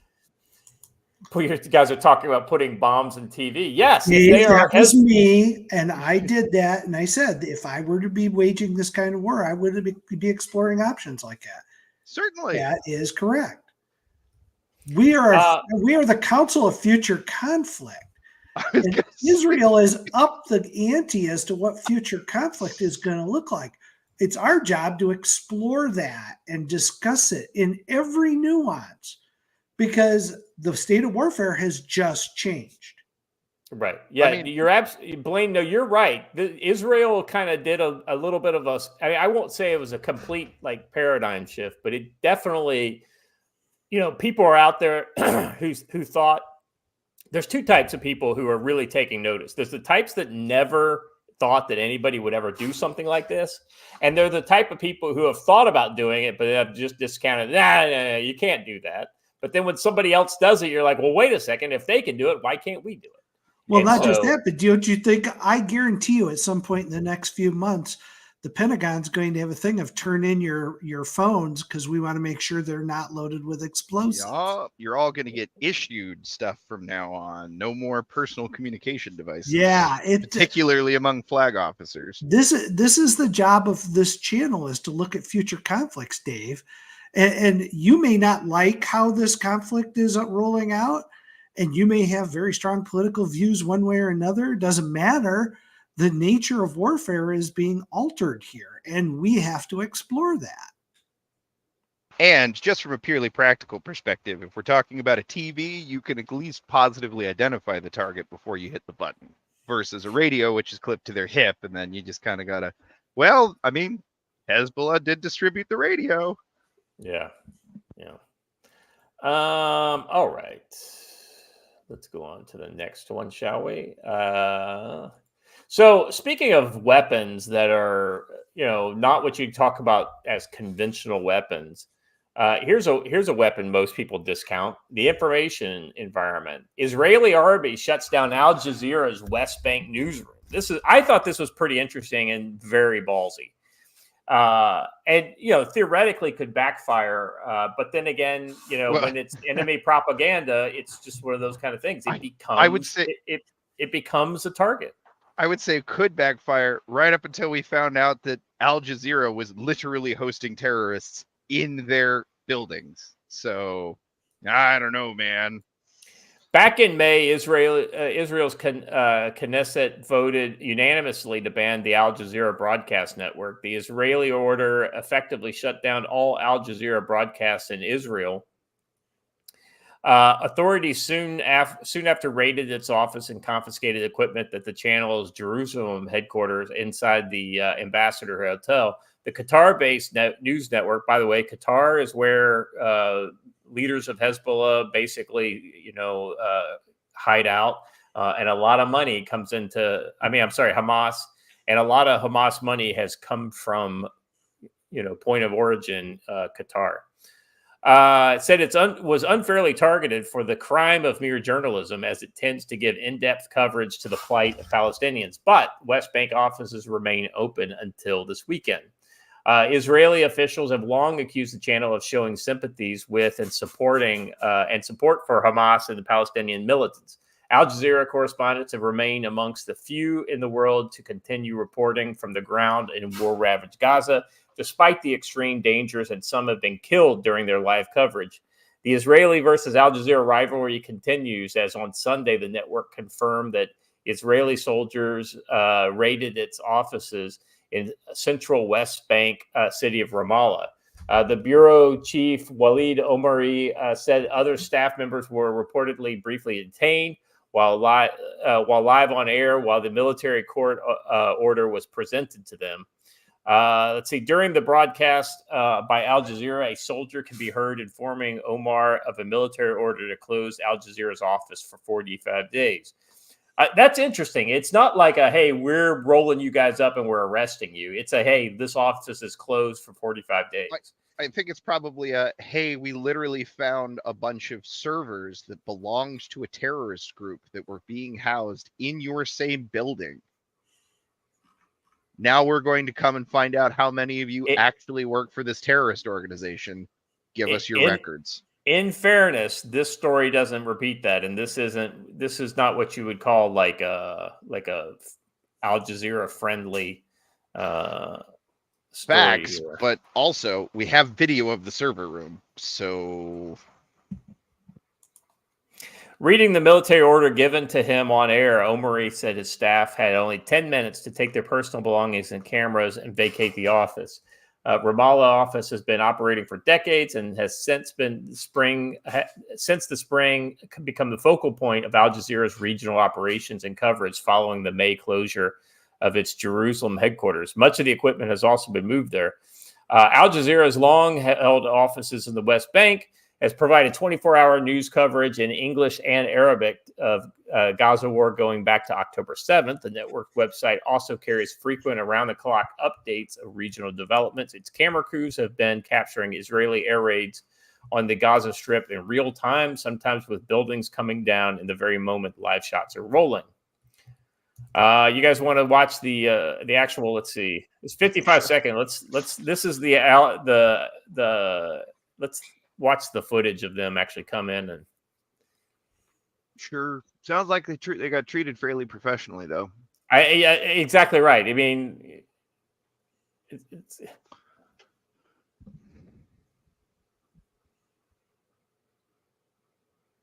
it's all just Arabic speech here. So this guy rolls in and says, "Hey, how are you doing? My name is, Mr. IDF man, and you have to close. Here's my paperwork. It says you're a threat to our country."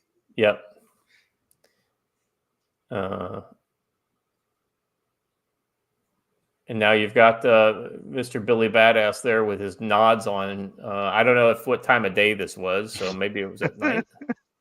Maybe they're expecting a basement raid. Yeah. Well, and if in fairness, you got the PAO guy back here with the camera. Both has a GoPro on, but they're also filming the whole thing, which is exactly what you would want to do. If you have a non-kinetic, potentially confrontational engagement with civilians, you definitely want to be filming your side of it, especially if you know you don't have any plans on doing anything aggressive.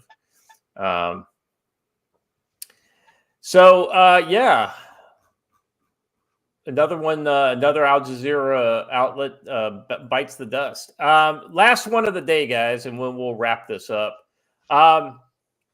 What's been interesting has been the Saudis absolutely have been kind of sitting on the fence on this whole thing. They're like, yes, we're going to cool down. Like our Abraham Accord stuff won't go forward until there's a Palestinian state, it's like, oh, but in reality, all that is to kind of, satisfy the local domestic audience, right? In reality, Saudi Arabia is 100% focused, I think, on Iran. And so the extent that they're working with the Israelis or against the Israelis is only to the extent that they need to in order to cover their basis with their domestic audience, which is by far pro-Palestinian. But that being said, nobody wants the Palestinians to move to Saudi Arabia. I don't think it's fair to say they're pro-Palestinian. I think it's far more accurate to say they're anti-Jewish. No. I would go so far as to say it's like saying they're pro-Palestinian. Like most denizens of New York City are environmentalists. They'll tell you they're environmentalists, but they don't do anything. I disagree. I think if you'd asked on October 6th of last year, any random Saudi Arabian on the street, whether how much he cared about the Palestinian I cause, think you're he'd splitting probably hairs said, when you fuck the Palestinians. Well, no. So I disagree with you. I don't think they would say fuck the Palestinians. Now, I think that the leadership, the ruling class of Saudi Arabia would say fuck the Palestinians. But ultimately there is broad support for Palestinian movement within Saudi Arabia, and there is also broad negative support for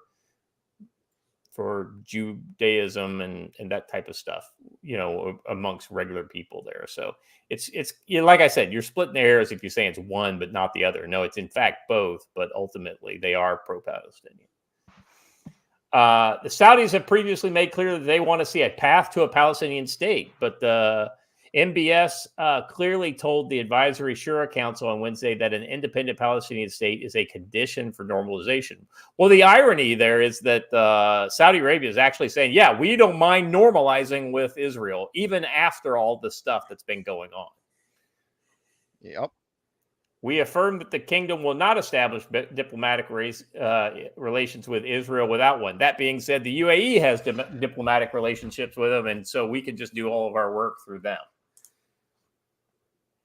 So essentially what you've got here is the public side of MBS's policy to be, critical of Israel because of this and a lack of a Palestinian state. And oh, by the way, Blaine, if you and I are going to negotiate, do I put my final deal on the table first, or do I lead with something else?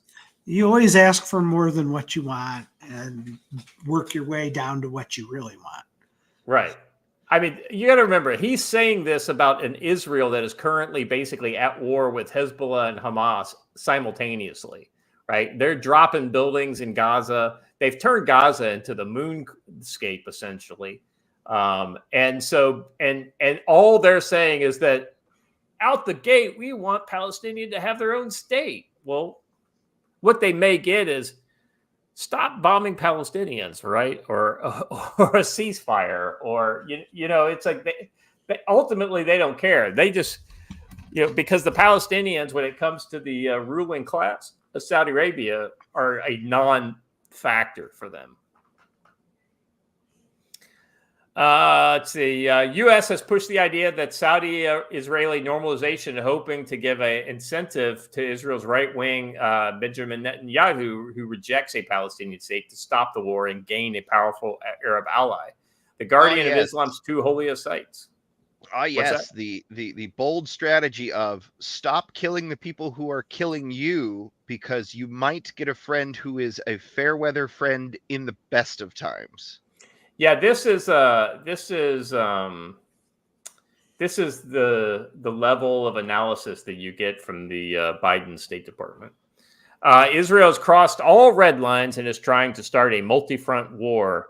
This is Anup Jacob. So this is the kind of people who are probably advising the State Department. This is what you get. Israel's crossed all red lines. It has tried to start a multi-front war, which will further destabilize the Middle East. Wow, it's almost like she's taking talking points from Erdogan. Look, if they wanted to start a war, they know how to do that.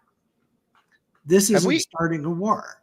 Have we covered on the show yet that it's been proven that Iran gave intelligence on the Trump campaign to the Biden campaign? Yeah, we talked about that on Friday, and that was one of the stories that I almost put in the odds and ends, but I pulled it at the last minute because I figured we'd talk about it later in the week. Look, man, I'm just saying, if you want to know why our State Department sounds exactly like all of Iran's enemies, or all of Iran's allies, Israel's enemies, yeah, that's why. It's because we're literally on the list, folks.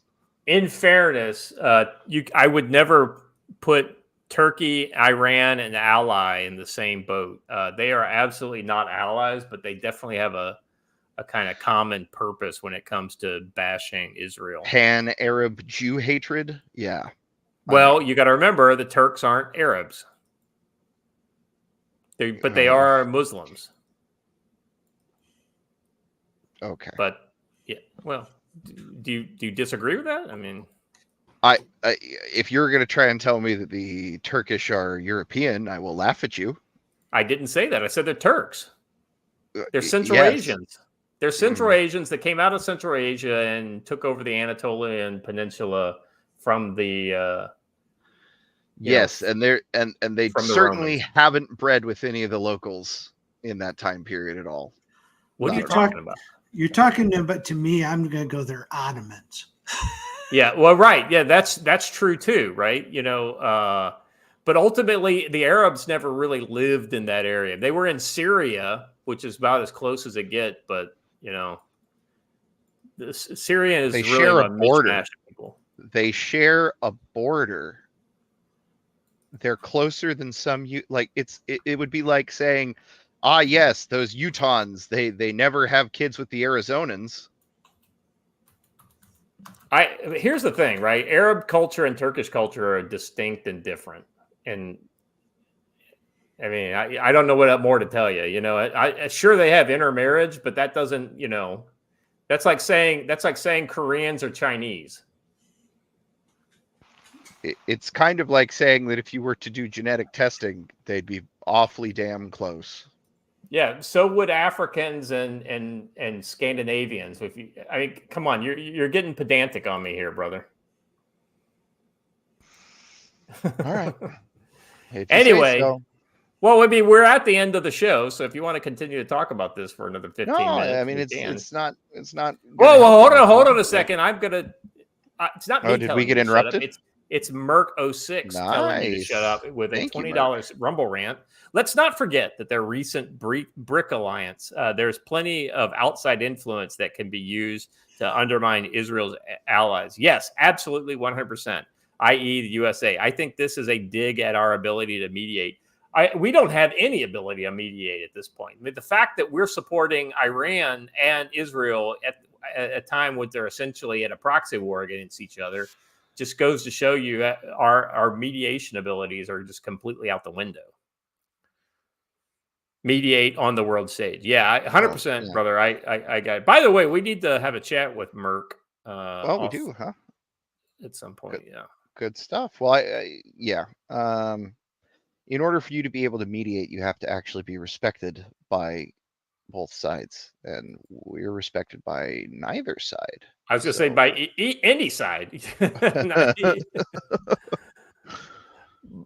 Blaine, what's your kind of final word on all this?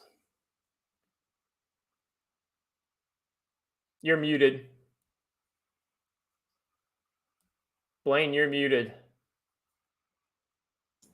Yeah, somebody posted it up in the comments that they were like, if you want to be very blunt, if Israel wanted to do away with the whole separate state thing, they could just bulldoze Gaza into the Mediterranean at this point. There's not a lot there that's left. Correct. I think they're showing a remarkable amount of restraint still, because Gaza's still going, which surprises me a year later. I honestly figured they'd wrap things up by now, but they're still kind of methodically doing it. And I think some of that is because of world opinion and things along those lines. I think they're trying to thread a very dangerous needle. I don't care what Turkey thinks, and I don't think anybody else in the world really gives a damn what Turkey thinks. Mm-hmm. And I think the Saudis are playing it very carefully, and that is how they play everything. So they're trying to walk a tightrope in the region, and they're doing a very good job of it. So I think we beat this one to death. Yeah, 100%. Hey, I'm willing to I'm willing to go with Joshua Clark's compromise there.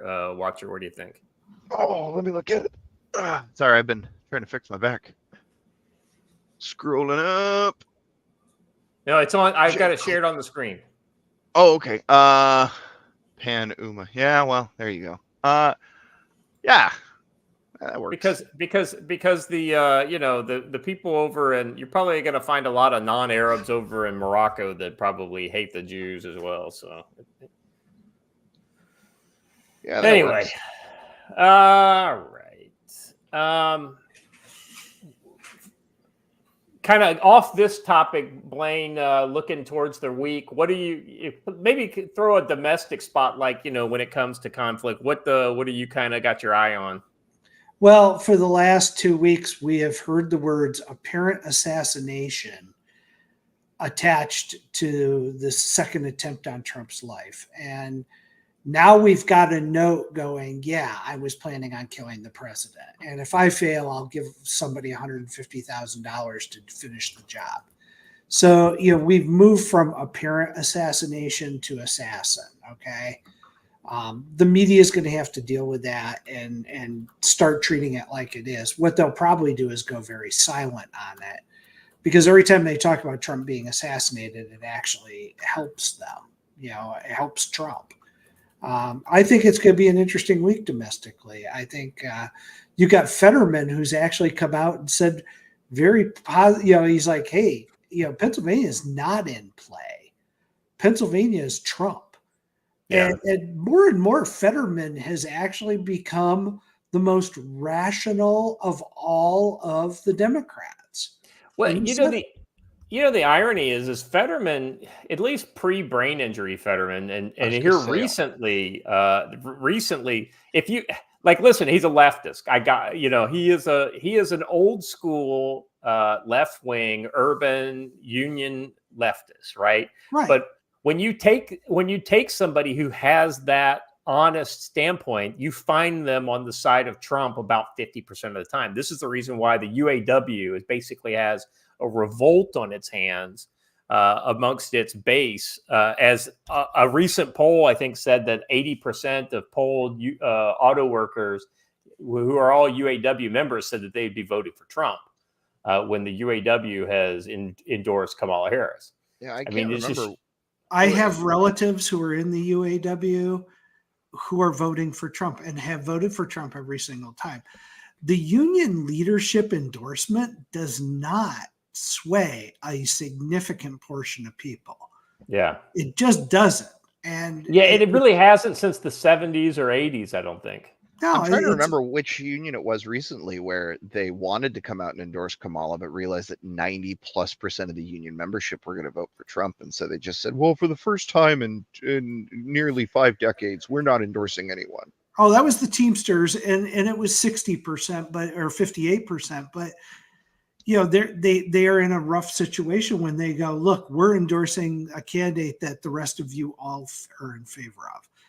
I think I'm actually going to make my bet right now. I'll be out of the country at the time because we're going to Europe. But I think honestly, this is going to be over by 10:30, 11 o'clock at night. I think Trump is going to win. Yeah, from your mouth to God's ears. Seriously. I'll be honest with you, Blaine. The thing that I'm most worried about is the fact that I just don't know that he's going to get a fair deal. Yeah. Oh, I'm assuming that all things being equal, he'll win. Are they willing to cheat? Yes. Is it harder to cheat the second time around? Yes. Does that mean they'll have to find new ways to cheat? Absolutely, and they will. But we're watching for it this time, which we weren't doing really well before. Yeah. Now we're actually looking for it, and I think the Republican field game right now is on the ground is very strong. And we're seeing it here in Virginia, the early voting. They showed Fairfax, the early voting centers when they opened. Mm-hmm. There were lines 3 or 4 blocks long of Trump supporters. I mean, openly walking with banners, shirts, and red hats, lining up to vote in Fairfax, Virginia. Yeah, that's interesting because early voting historically has been very pro-Democrat, whereas Republicans tend to show up, en masse on the election day. So there's some polling information that's already out there, and it's looking like Virginia might actually be a swing state now. Oh, wow. Well, I mean, considering Youngkin, there have been some significant, victories in recent years. Their lieutenant governor is one of the most based women I've ever seen. I know. And she's love running her. for governor now, too. So good. She's running against the former CIA agent. Oh, really? So speaking of your prediction and CIA agents, I will say, don't know how credible to make this, but I have heard through the grapevine that plans are being made by various different people within the three-letter agencies that know that if Trump somehow does get elected and is inaugurated, that their time is up. I hear that there's a lot of talk of Europe being very nice in the fall. Good. I hope they enjoy their trip there. Me too. You know what? Here's the only thing that I take of good news from that is the fact that if they're actually worried about Trump winning, then maybe that tells me that he might have a chance. That they might not be able to stop it. Yeah, that's my. But it's not just that. Anybody who actually ups and leaves is basically telling you that they were doing something illegal or unethical in their position of guilt and are in fear of being prosecuted for it. That's why they're leaving. And so when I even hear Whoopi Goldberg's leaving, I'm like, wow, somebody's going to have to get a forklift to do it. But, you got a lot to worry. Why are you so worried if Trump's going to win? What's your concern? Because so far he hasn't done anything illegal. The only people who have been doing stuff illegal are on the left. And I think they're very concerned. There's a lot of people, I think, in Washington that are very concerned. Like I said, they're reclassifying a lot of federal jobs to make it harder for them to simply be laid off. That tells me they know they can't win. The fact that they're going through that effort tells me they know the gap in the polls is much more significant in favoring Trump. Oh, yeah. Because otherwise, why go through that effort? Yeah, these are lazy people to begin with. No, agreed. It's potentially heartening, right? If indeed it is true, it is. There are some very positive signs from that. Yeah, I'm going to stick with positive watcher. I've got to, because if I go down the rabbit hole and become that negative guy, there's a whole bunch of negative guys out there. Oh, it's true. It's true. I don't want to be in their class right now. I mean, you guys know my situation, right? And where my paycheck comes from. And so I know that I can wake up the day after and be absolutely disappointed and to continue to function. That doesn't mean I want to, but I know I can do it. And the last 4 years has proven that, right? But ultimately, I think I'm with you, Blaine. I'm going to try to just be positive and not go down any kind of a negative, spiral. But because ultimately, guys like us are prepared and ready if it really gets bad. But Blue Dawn notwithstanding, right? Yeah. Yeah. And by the way, for Blue Dawn to happen, Trump needs to win. So, Blaine, your prediction still could be in the cards. I think there's a really good chance of Trump, this whole thing being over at 11:30 at night, election night, and everybody going, that's it, it's over. And I'm a little sad I won't be in the country to watch the anguish of the Democrats. Wailing and gnashing of teeth. Yeah, I'm going to miss that because that's my favorite part of election night. I mean, but at the same time, they've brought this on themselves. I mean, and we've got questions now as to who's actually running our government. And that's never been a question in my entire lifetime. I don't know if we've ever had that question ever in our lifetime as to who is actually running the executive branch of the government, who's in charge. But the longer it goes on, the more it makes me wonder if we ought to have. Yeah. Well, even when Wilson had his stroke, no one knew. In this case, we've got Joe Biden, who's clearly mentally diminished. And we're sitting here watching it going, I guess it's perfectly acceptable now. I will say, I will make one more prediction. My idea of what they're going to try and pull for an October surprise, I don't understand this at all. It appears to me as if Democrats basically they see like, all right, so it's proven that if a person is an incumbent, they have a better chance in the election, right? And so I think legitimately they're going to force Biden aside and make her the actual president for potentially like half of October and then November into the election, purely as like a ritualistic, if we did the thing, she's technically an incumbent. Yeah. I think I put that out on Twitter this weekend. The exact same thing. Wouldn't surprise me at all if that's the October surprise, is that she steps up and goes, he's not able to do it. I'm 47th president. And then during her lame duck session, then she declares a national emergency and delays the inauguration, for 4 months or something like that. And then she doesn't have to delay it long. She just has to mañana. And if they can create enough of a stir, then it's like, listen, we're going to give the Trump administration opportunity more to get it all together before we hand over to this time of national emergency. And just think of the black swans that could be, ginned up. I point to any number of books such as Going Home or Blue Dawn or, just all kinds of things that are scenarios that could turn from a national emergency into something that is absolutely, nation destroying. Moving into a last Babylon rather quickly. Yeah. Well, and it spoke volumes that she wasn't at the only cabinet meeting that's been held in 11 months. She didn't show. By the way, 20 minutes ago, there's a report that a Palestinian Hezbollah rockets hit Palestinian village in Samara. That's karma. Irony of all ironies. Random PNW guy 84 for $10 over on Rumble says, "Are we not worried about the deep state going kinetic? Didn't John Podesta run war games in 2020 to have the West Coast secede?" Now, let's see. That is kind of like step 3 or 4 in that Kamala becomes president and then delays the inauguration because of a national emergency. Right? These are. There's 2 parts of that question. Technically, are we not worried about the deep state going kinetic? Fortunately, although they do have many agents to be able to wage small scale type internal conflicts, they do not have the numbers or resources to be able to actually whoop it on. Particularly when you talk about them whooping it on with a population size like basically every Republican in the country, right? That's not going to happen.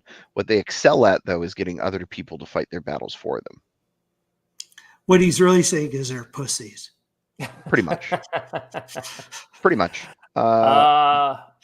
Watcher, any final thoughts for you on the week? Yeah. I'm going to keep banging the same drum that Joe and others have been banging for a long time. Get out, meet people. Pick somebody in chat. Figure out someone who lives close to you. Go out for lunch.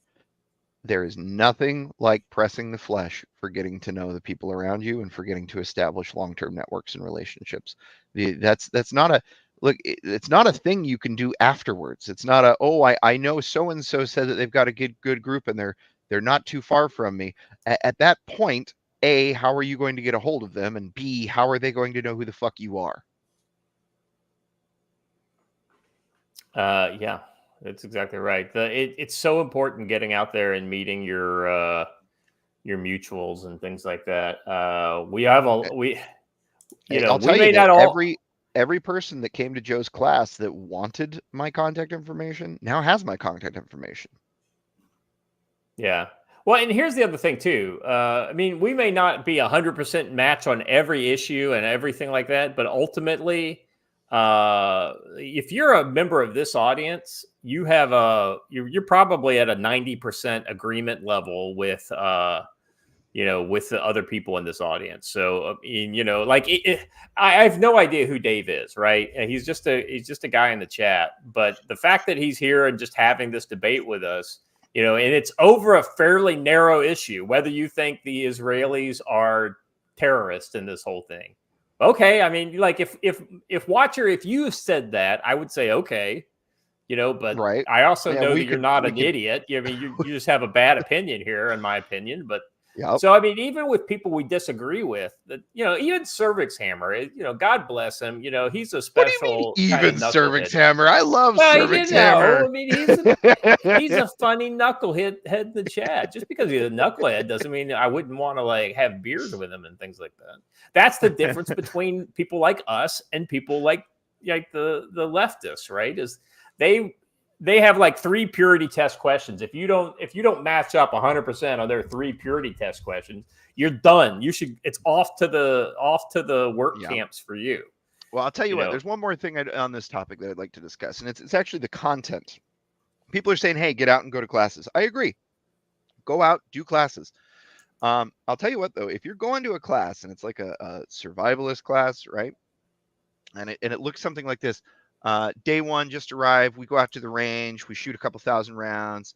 Day 2, we do some knife throwing. And none of that matters. None of that matters. If you're going to a course that's specifically about marksmanship and increasing marksmanship, that's great. Go out, do the shots. Although you should be having at least 2 or 3 days worth of purely class time and snap in. Otherwise, you're literally just wasting your time. However, the important point is this. Real classes are going to have stuff that you're going to think is boring, but it's highly important. Like, I don't know, role playing and practicing manning checkpoints and that kind of thing. That's really boring. It's not a lot of fun. You're standing out in the sun and you hate life.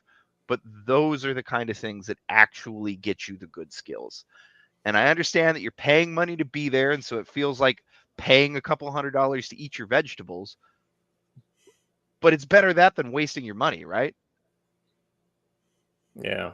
Yeah, 100%. See, this is the reason why, I wouldn't invite. Oh, no, I'm just kidding. Right there. Hey guys, I appreciate it all.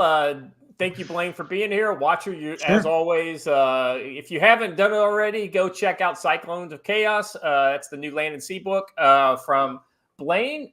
Check out our Indiegogo page, which is it's the Land and Sea graphic novel.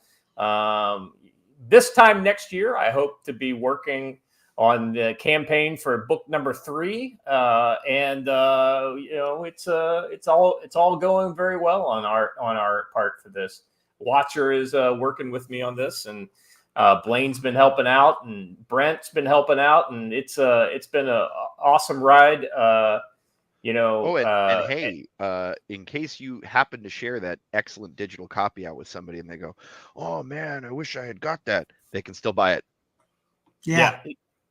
Well, so yeah, we've got, probably either Wednesday. I think Wednesday is probably when we're going to be posting that update with the link on it. We'll be sharing it here on the channel. I will definitely share the link on this channel to the digital version, the digital preview on Wednesday. And then during the day, I think on Wednesday, we'll have that for everybody else.